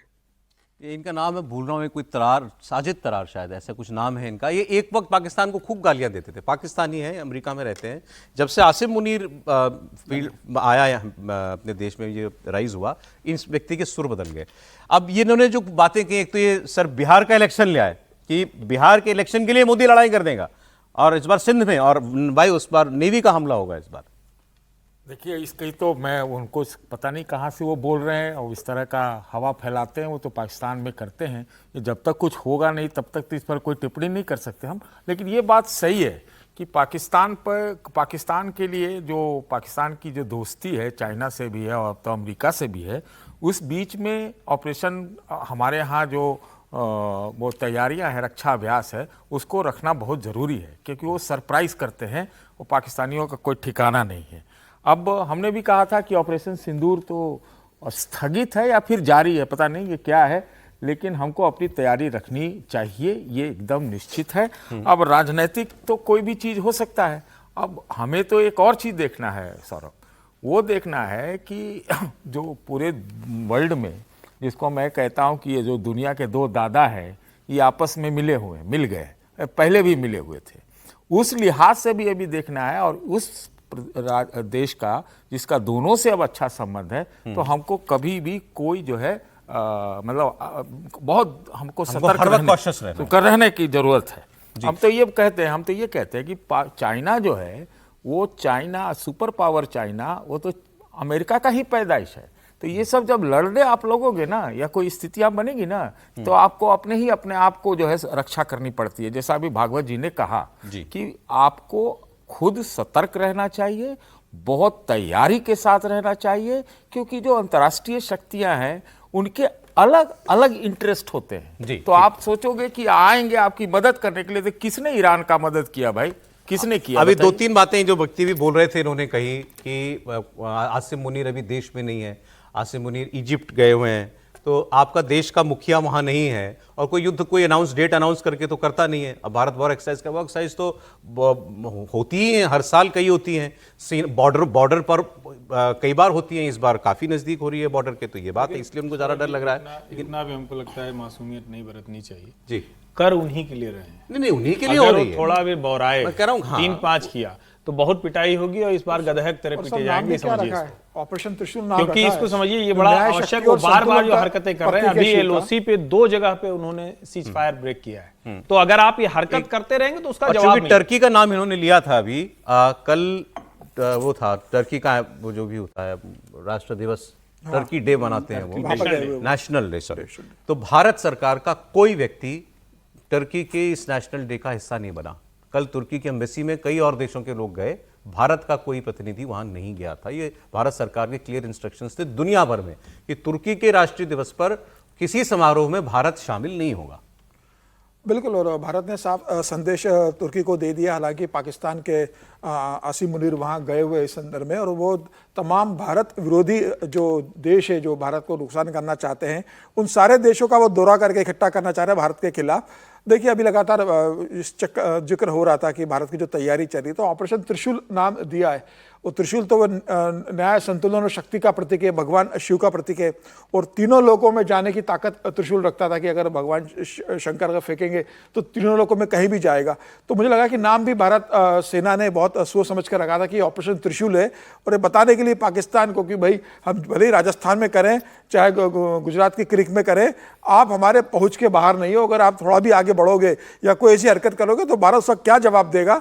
और फिर वो एक कहावत कही जाती है ना कि जो अभी एक पाकिस्तान के पत्रकार कह रहे थे कि अगर भारत हम आएगा तो हम हमला कर देंगे। तो एक कहावत है कि जंगल में जब शेर जाता है तो शेर के पच्चाप की आवाज़ आती है, तो चूहे बिल्ली सब अपने बिल में चले जाते हैं और फिर कहते हैं कि अगर शेर हमारे बिल में घुसने की कोशिश करेगा तो हमला कर देंगे मिलकर।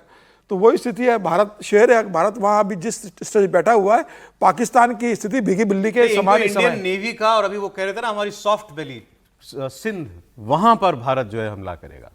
भारत तो कहीं भी कर सकता है। आज भारत की ताकत है कि भारत को बता के नहीं करेगा। भारत ने उनको पहले बता दिया था कि हम आतंकवादी गति जो आपके टारगेट लॉन्चिंग पैड है वहां हमला कर रहे हैं। भारत ने कहीं भी सिविलियन पे हमला नहीं किया, और आज भारत स्थिति में है कि पाकिस्तान के जिस हिस्से में चाहेगा बिना रोक टोक जा सकता है और वहां हमला कर सकता है। बताता हूं जी, मैं इतना ही कह रहा था। देखिए, ऑपरेशन सिंदूर का सबसे बड़ा सबक यही था कि भाई अपने रक्षा नीति में और अपने विदेश नीति में नए ढंग से चीज़ों को देखने की आवश्यकता है। इसकी बात बहुत लोगों ने की है। भले ही हम पॉलिटिक्स में, हमारे देश की राजनीति में ये सब बात इधर छुप जाए, उसको दबा दिया जाए, लेकिन यही एक सबक था। और ये जो ट्रायड का जो ये त्रिशूल हो रहा है ना, कि तीनों को मिला के, मैं समझता हूँ नए प्रयोग शुरू हो गए हैं। जैसे कि अमेरिका वाले चाहे बड़ी शक्तियां वो अपने ट्रायड को एक साथ रखती हैं, तो हम समझते हैं ये अच्छा कदम है। अच्छा, आप बोल दी टैग लाइन है इसकी, ताकि सनद रहे। अच्छा, पाकिस्तान ये एक्सरसाइज उसके लिए है, ताकि तुम्हें याद रहे। हाँ, याद रहे। अच्छा, अब याद उसको बहुत कुछ करना पड़ रहा है, क्योंकि जो उसका दूसरा बॉर्डर है तालिबान के साथ, वहां भी मामला उसका बहुत बिगड़ चुका है। अफगान तालिबान ने पाकिस्तान की नींद हराम कर रखी है। अफगानिस्तान के साथ शांति वार्ता पर बात नहीं बन पाई, वो पीस टॉक फेल हो गई, और सीज फायर को दरकिनार करके तालिबान लगातार अब पाकिस्तान पर फायर कर रहा है। पाकिस्तान कतर और तुर्की से बार बार बात करता है कि तालिबान को मनाएं, तालिबान किसी की सुनता नहीं। तालिबान के लड़ाके कह रहे हैं कि अगर काबुल पर हमला कर दिया तो इस्लामाबाद को हम धुआं धुआं कर देंगे। अब पाकिस्तान एक टू फ्रंट सिचुएशन की फाइट कर रहा है, और यह भी पाकिस्तानी एक्सपर्ट्स कह रहे हैं कि हमने सारी जिंदगी तैयारी अपनी भारत के साथ लड़ाई के लिए की, लेकिन अब जब दूसरा मोर्चा खुल गया, जिसके लिए हम बड़ा खुश हो रहे थे कि यहां तो तालिबान आ गया, ये तालिबान तो हमारा ही है, ये तालिबान को तो हम चलाएंगे, जैसे हम कहेंगे वैसे करेगा। अब वो तालिबान की वजह से आपको दोनों मोर्चों पर सेना लगानी पड़ रही है।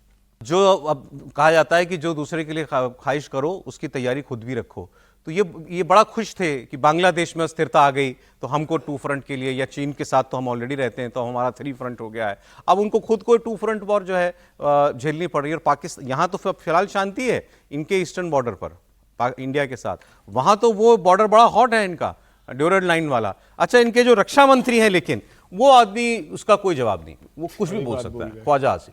अब उसने कल कहा कि हमको जरा सा हिस्सा इस्तेमाल करना है अपनी सेना का, तुमको वापस गुफाओं में भेज देंगे और फिर दुनिया देखेगी नजारा कैसे तुम दुम दबा के गुफाओं में छुपने के लिए जाते हो। तालिबान के लिए कह रहे हैं, लेकिन सोच में ही जो है मजहब कैसे घुसा हुआ है। वो क्या बोल रहा था आदमी, ये तालिबान वाले अभी इंडिया गए थे और ये वहां मंदिरों में भी गए, एज इफ कुछ ने कोई गुनाह कर दिया हो। वैसे कोई मंदिर नहीं गया यहाँ आके, और तालिबान का आदमी क्यों, तालिबान का विदेश मंत्री क्यों मंदिर जाएगा?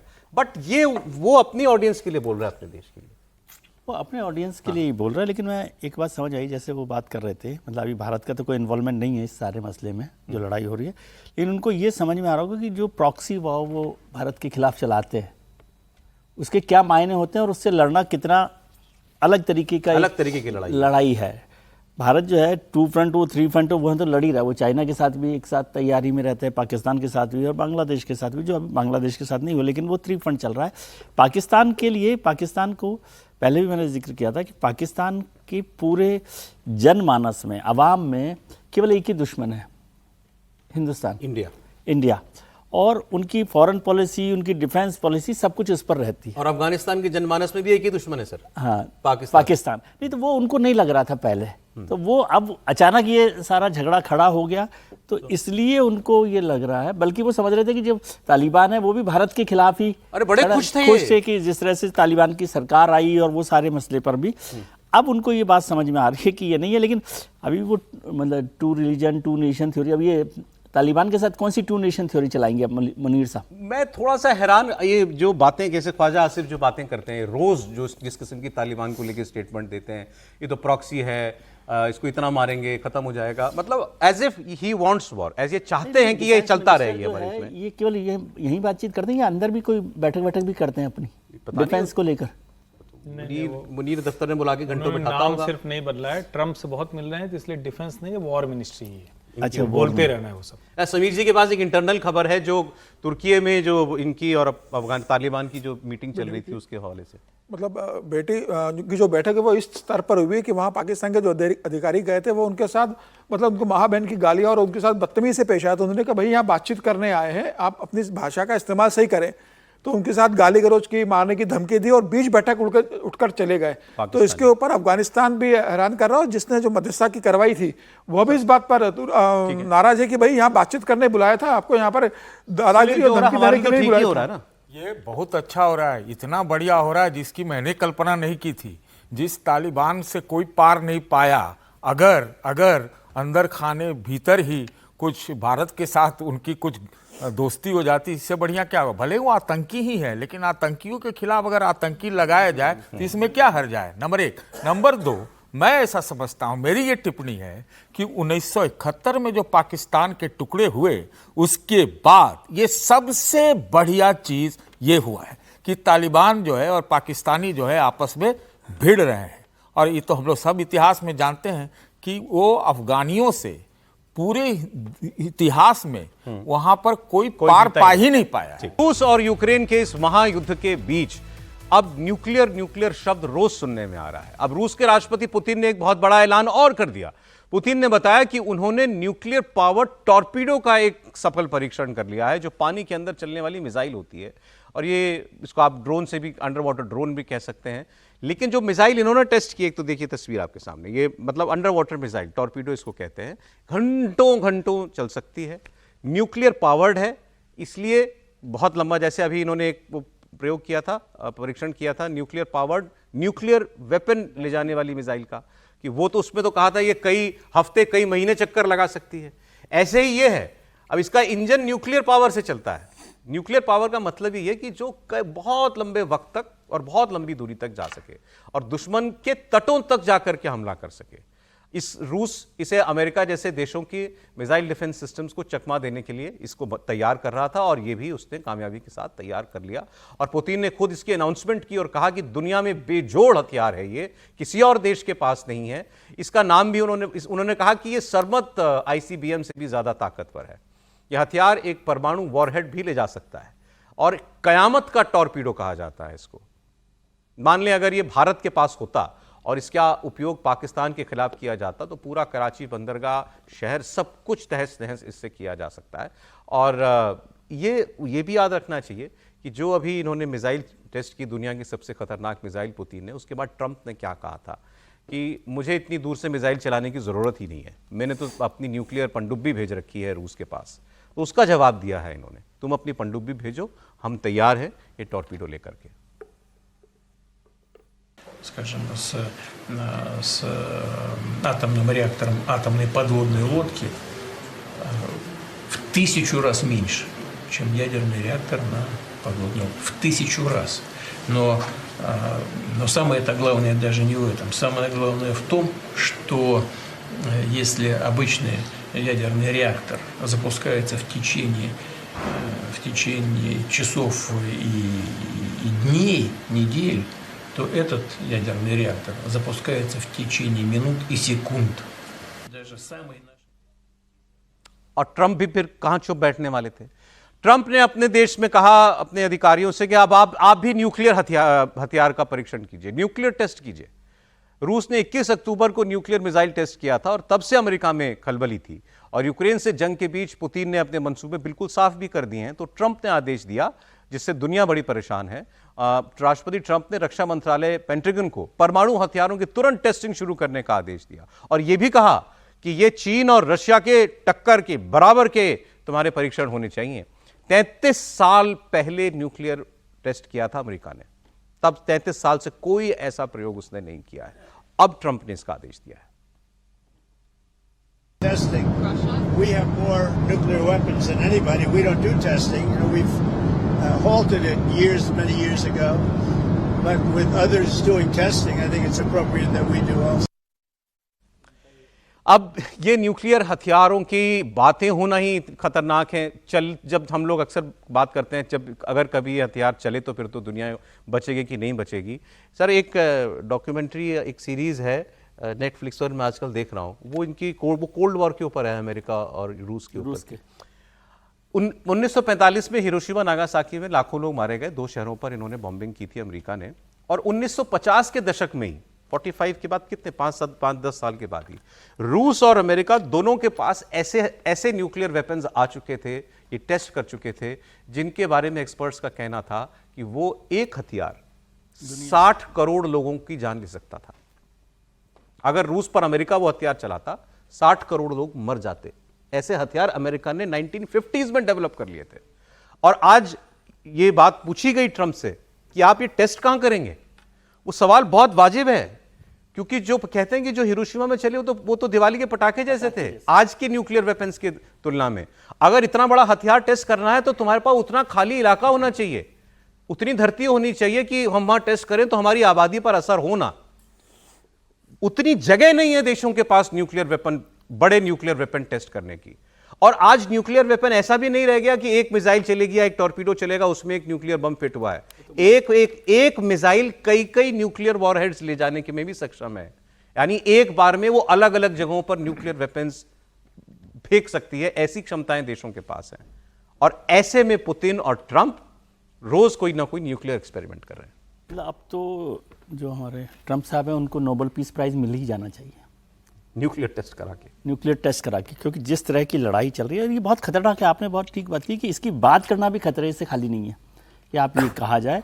और एक जमाना था कि न्यूक्लियर टेस्ट को, और ये सब वो लोग हैं जो एनपीटी की बात करते हैं, डीन्यूक्लियराइजेशन की बात करते हैं, एनपीटी की बात करते हैं, डीन्यूक्लियराइजेशन की बात करते हैं। सबसे ज़्यादा वैसे भी अभी न्यूक्लियर वारहेड्स उनके पास हैं, अमेरिका के पास है, 5,500 से ज़्यादा उनके पास है। और ये लड़ाई को एक ज़माना था सर जब ये बात हो रही थी एनपीटी की, तो ये कहा गया जो जिनके पास नहीं थे हथियार उन पर जब दबाव बन रहा था तो उन्होंने कहा कि डेटरेंट के तौर पर हम लोग न्यूक्लियर वारहेड्स को या न्यूक्लियर टेस्ट करेंगे। और जो और देश थे जिसमें हिंदुस्तान भी शामिल है, उन्होंने भी कहा कि हम डेटरेंट के लिए और अपनी पावर के लिए उसका इस्तेमाल कर रहे हैं। लेकिन अब ये सीधे लड़ाई के लिए तैयार कर रहे हैं और ये दुनिया भर को भी डरा रहे हैं। केवल रूस के साथ झगड़ा नहीं है ना, ये दुनिया भर को डरा रहे हैं कि वो कितने बड़े न्यूक्लियर पावर वाली कंट्री हैं और दोनों बड़ी महाशक्तियां इस तरह की लड़ाई करेंगी। हालांकि ट्रंप साहब पर बहुत ज़्यादा मैं आजकल भरोसा नहीं करता। हो सकता है कि अगली मीटिंग पुतिन साहब के साथ ही और वो बताएं दुनिया को कि वो दोनों ग्रेट फ्रेंड्स हैं। ये भी हो सकता है, लेकिन ये खतरनाक है लेकिन अब इससे ये लगता है आप इसके लिए दोषी चाहे पुतिन को मानिए चाहे ट्रंप को मानिए, वजह तो यूक्रेन की लड़ाई है ना। हाँ। ये लड़ाई हल होनी चाहिए, ये सब कुछ उसी के लिए दबाव बनाने के लिए हो रहा है। पुतिन ये सब क्यों कर रहे हैं? उसी लिए कर रहे हैं ना कि मुझे मत छेड़ो ज्यादा। क्यों सर? देखिए वो घेराबंदी का प्रयास चल रहा है। हम लोग को मालूम है इतिहास में भी कि यूएसएसआर को खत्म करने के लिए चाइना को बढ़ाया था, अमेरिका ने पैदा किया था। उसी प्रकार से घेराबंदी हो रहा है। और जब चाइना और रूस के बीच में ये समिट हो रहा है तो आप निश्चित रूप से मानिए कि उसको अलग थलग करने का प्रयास पुतिन को किया जा रहा है। ये है, विजय जी ने ठीक कहा कि हो सकता है कि इस तरह का पावर पॉलिटिक्स दिखा के उसको अलग थलग भी करे, दबाव बनाए और उनको पूरी तरह से घेराबंदी कर दे। ये जो तेल की बात आ रही है भारत में कि भाई तेल भी जो है अब भारत, उनका दावा है कि नहीं लेगा, चाइना भी पता नहीं, हो सकता है वो भी डरे। तो ये चाइना के लिए भी कल जो आज जो बात हुई है बुसान में, उसमें भी ये तेल को लेकर, रशियन तेल को लेकर हुई है और चाइना ने विड्रॉ किया है उसमें तो भाई ये घेरा जा रहा है। नतीजा देखिए, न्यूक्लियर हथियारों के बारे में मेरा ऐसा मानना है वो दिखाने के लिए है। और ये क्या कोई नया बनाया क्या उन्होंने, ये 25-30 दिन में बने, वो सब रखे हुए हैं, खाली नुमाइश की है।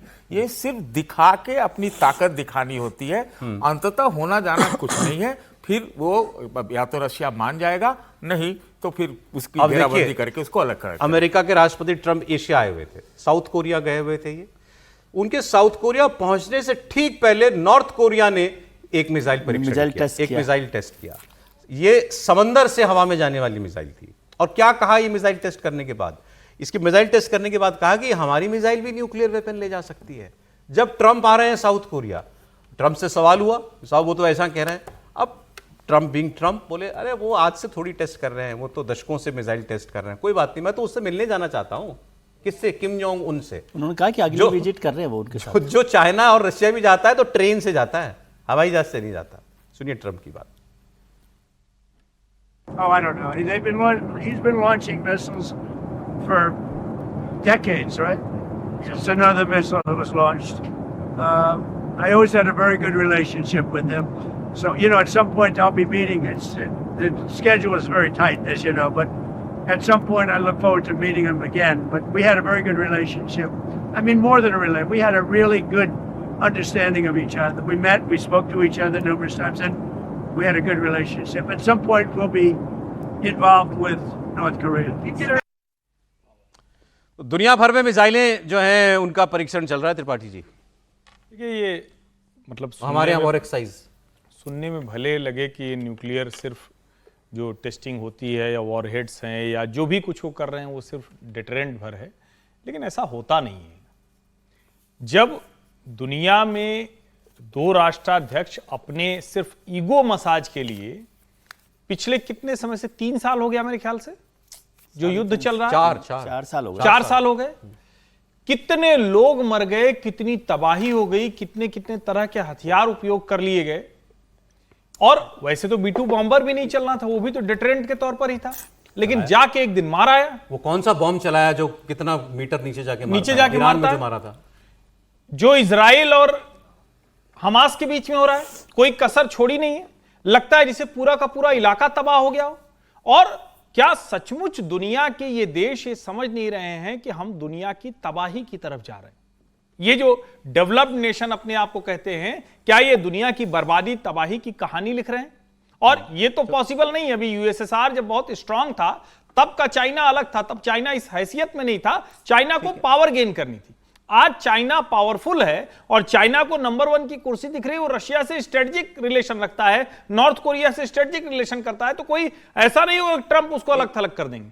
लेकिन अगर इस तरह की होड़ बढ़ेगी तो किसी एक दिन कोई एक बटन दबेगा और उसके बाद फिर कहां कहां क्या क्या होगा इसकी कोई कल्पना नहीं कर सकता है। और ये तो उसी दिन खतरनाक हो गया था जब पाकिस्तान जैसे आतंकवादी मुल्क के पास चोरी का पाव किलो, आधा किलो, 250 ग्राम वाला बम आ गया था, उसी दिन एक खतरा पड़ गया। न्यूक्लियर ये यूक्रेन की लड़ाई को लेकर मैं अभी आपसे कह रहा था, मैं एक डॉक्यूमेंट्री देख रहा हूँ समीर जी, उसमें कॉन्डोलीजा राइस जो पूर्व विदेश मंत्री अमेरिका के, उनका एक स्टेटमेंट था। वो अभी हाल फिलहाल में, क्योंकि वो शायद वो मुझे लगता है वो डॉक्यूमेंट्री बनी होगी, तो उसमें उन्होंने एक बात कही। उन्होंने कहा कि मुझे एक बार यूक्रेन के रूस के ही एक व्यक्ति ने, एक सीनियर किसी सरकार में शामिल एक व्यक्ति ने ये कहा था कुछ वक्त पहले कि आप देखेंगे एक वक्त आएगा हम यूक्रेन जाएंगे, क्योंकि पुतिन के दिमाग में यूक्रेन रशिया ही है, वो उसको रशिया का ही हिस्सा मानते हैं। हिस्टोरिकल जो भी उनके दिमाग में इतिहास की जानकारी है वो यही मानते हैं कि ये तो हमारा हिस्सा था। उन्होंने कहा कि एक दिन आएगा कि हम यूक्रेन पर कब्जा करेंगे। तो उन्होंने कहा कि फिर तो दुनिया आपके सामने खड़ी होगी और अमेरिका भी स्टैंड लेगा।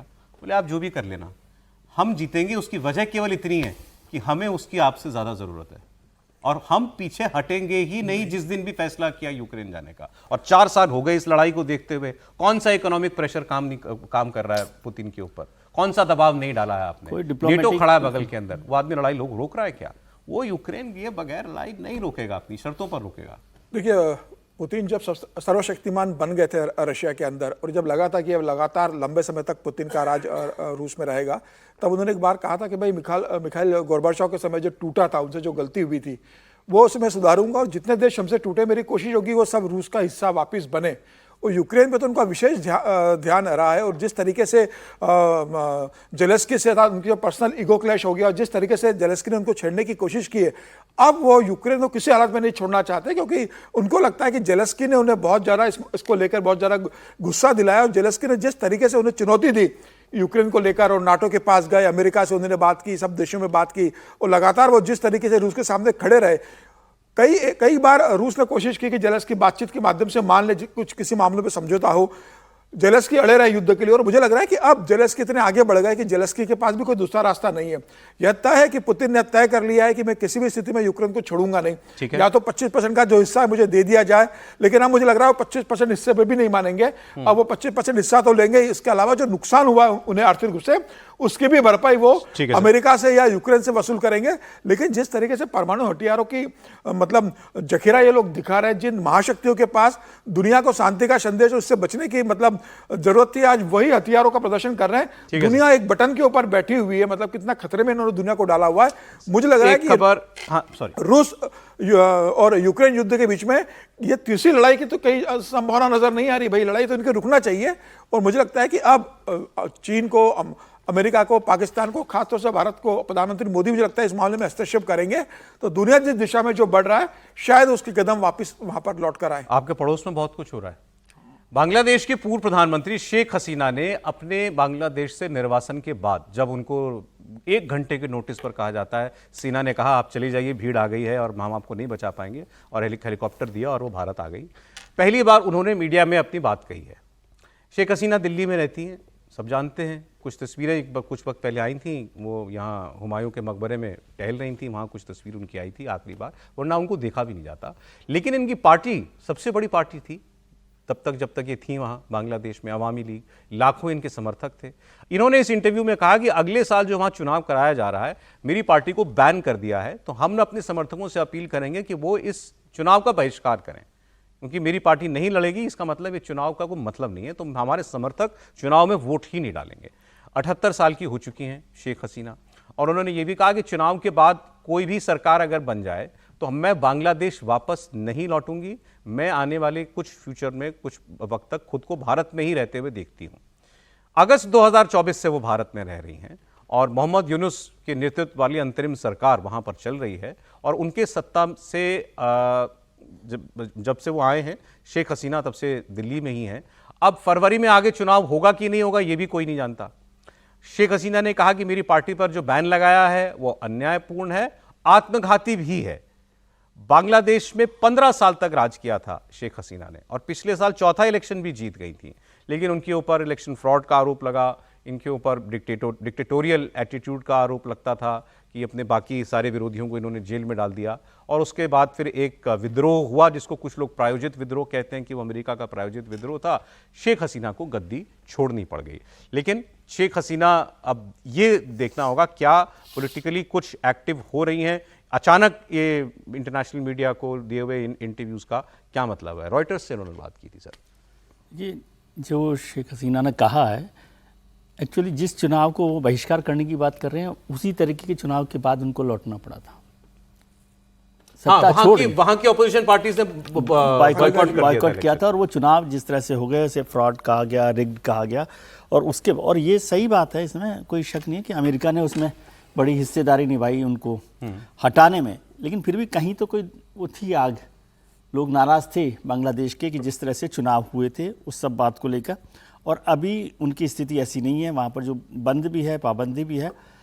मुझे लगता है कि भारत इसमें कैसे भूमिका निभा सकता है, दखल देने की बात नहीं है, लेकिन बांग्लादेश में एक लोकतांत्रिक व्यवस्था को मजबूत, क्योंकि हमारे इंटरेस्ट की भी बात नहीं है। बांग्लादेश जितना जलता रहता है पाकिस्तान के अलावा, भारत के लिए भी बहुत चिंता की बात हो सकती है। तो भारत की भूमिका क्या हो सकती है, शेख हसीना की वापसी के लिए क्या हो सकती है, वहाँ लोकतंत्र में वापसी की क्या बात हो सकती है। और जब शेख हसीना कह रही हैं कि वो भारत में ही रहने की योजना बना रही हैं, तो इसका मतलब उनको समझ में आ रहा है कि वो उस चुनाव में एक ताकतवर पार्टी के तौर पर निकल कर नहीं आ रही, या उस लड़ाई को वो अभी उस तरह से नहीं लड़ पा रही हैं। मुझे लगता है कि भारत को अब ऐसा वक्त आ गया है जब बांग्लादेश के इस प्रक्रिया में भले ही सीधे दखल देना हो, इनडायरेक्टली दखल देना हो, उसमें हिस्सेदारी निभानी चाहिए, और वो भारत के इंटरेस्ट को ध्यान में रखते हुए भी करना चाहिए। भले ही वो पड़ेगा नहीं जी, भारत पड़ेगा नहीं इस मामले, उनका आंतरिक मामला है चुनाव को लेकर। वैसे मैं एक खबर मैंने देखी, मेरे मन में ये सवाल ये आया कि अब चुनाव होने जा रहा है, चुनाव में आप किसी पार्टी को बैन कैसे कर सकते हो? अरे भाई नेता के ऊपर आरोप है, वैसे तो इनके ऊपर वॉर क्राइम के आरोप चल रहे हैं, वहां पर ट्रायल चल रहा है बांग्लादेश के अंदर, हो सकता है इनको फांसी की सजा सुना दे वो बहुत जल्द, लेकिन पार्टी को कैसे बैन कर देंगे आप? शेख हसीना की पार्टी का सिंबल आप कैसे ले लोगे? कोई वहां कोई और नेता बनेगा। इनके बेटे ने कहा कि मेरी माताजी कहें तो मैं अपनी पार्टी को लीड करने के लिए तैयार हूं, शायद अमेरिका में रहता है, अमेरिका में, तो वो आप उसको चुनाव लड़ने से कैसे रोक सकते हैं? और अगर ये चुनाव में नहीं है, लाखों लोग चुनाव में नहीं है, तो क्या मतलब चुनाव का? नहीं, देखिए, दरअसल ये डर है कि अगर शेख हसीना की पार्टी को चुनाव में शामिल होने का अवसर मिलेगा तो शेख हसीना फिर से वहां सत्ता में आ सकती है। वहां कोई ऐसा पॉलिटिकल ऑर्गेनाइज सिस्टम अभी तक काम नहीं कर पाया है। न तो खालिदा जिया की पार्टी किसी स्थिति में है, न जो जमीयत उलेमाए वो क्या है उनका, वो लोग न किसी स्थिति में है। जो स्टूडेंट फ्रंट बना था वो 3 हिस्सों में बिखर गया है। मोहम्मद यूनुस जो केयर टेकर अभी एडवाइजर बने हुए हैं, उनकी कोई सुन नहीं रहा है।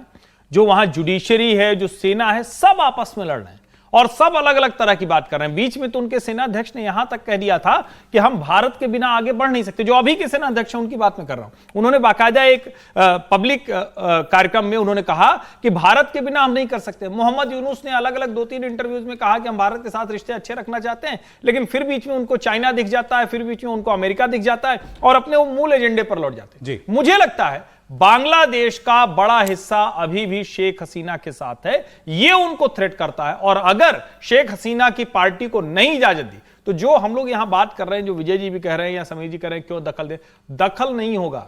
लेकिन भारत भी अब बहुत पावरफुल पोजीशन में है और वहां जो लोग शेख हसीना की पार्टी के हैं वो आपको उस तरह से बिहेव करते हुए दिखेंगे। अब एक ऐसी खबर जिसके बारे में बहुत से लोगों को नहीं पता होगा, तो कुछ लोग हैरान भी होंगे।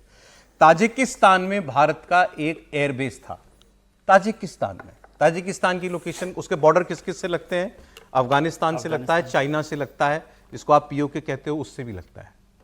वहां पर भारत का एक एयरबेस था, ऐनी नाम का, ऐनी एयरबेस। वो एयरबेस भारत ने खाली कर दिया है। 2002 में शायद ये एयरबेस भारत ने लिया था, तो एक लीज पर लिया हुआ था ताजिकिस्तान की सरकार से, और हमने 20-22 साल के बाद इस एयरबेस को खाली कर दिया। नक्शा देख लीजिए, वो ऊपर ताजिकिस्तान है, यहाँ हम हैं, जम्मू कश्मीर आपको दिखाई दे रहा है। अब भारत के इस कदम को कैसे देखा जाए? दोनों तरफ से देखने वाले लोग हैं इसको। एक तो ये कि एक मीडिया का एक सेक्शन, इंडियन इंटरनेशनल मीडिया का, वो ये रिपोर्ट कर रहा है कि ये चाइना और रशिया का दबाव था ताजिकिस्तान के ऊपर कि इस लीज को रिन्यू ना करें, आप भारत को फुटहोल्ड मत दीजिए यहाँ पर। वैसे 20-22 साल से हम वहां पे थे, हमने इसका इस्तेमाल क्या किया? हमने कोई युद्ध की थोड़ी लिए इस्तेमाल किया। अफगानिस्तान में जब हो हल्ला मचा था तो हमने वहां से बहुत सारे लोगों को इस एयरबेस के जरिए इवैक्यूएट किया था। ये यूटिलिटी थी हमारे लिए इसकी। यहां एक वक्त में सुखोई विमान भी रखता था भारत, हेलीकॉप्टर भी रखता था, लेकिन हमने इसका कभी सैन्य उपयोग कभी नहीं किया था। दूसरा ये है, अब ये खबर आ रही है कि ये एयरबेस ताजिकिस्तान रशिया को दे सकता है। अगर ऐसा है तो भी भारत के लिए कोई नुकसान वाला सौदा जो ये नहीं है, लेकिन बहुत से लोगों को नहीं मालूम होगा कि एक दूसरे देश के अंदर आपका एक एयरबेस ऑपरेट होता था। सर देखिए, कुछ चीज़ें तो पता चलती थी, ऐसा नहीं है कि नहीं है।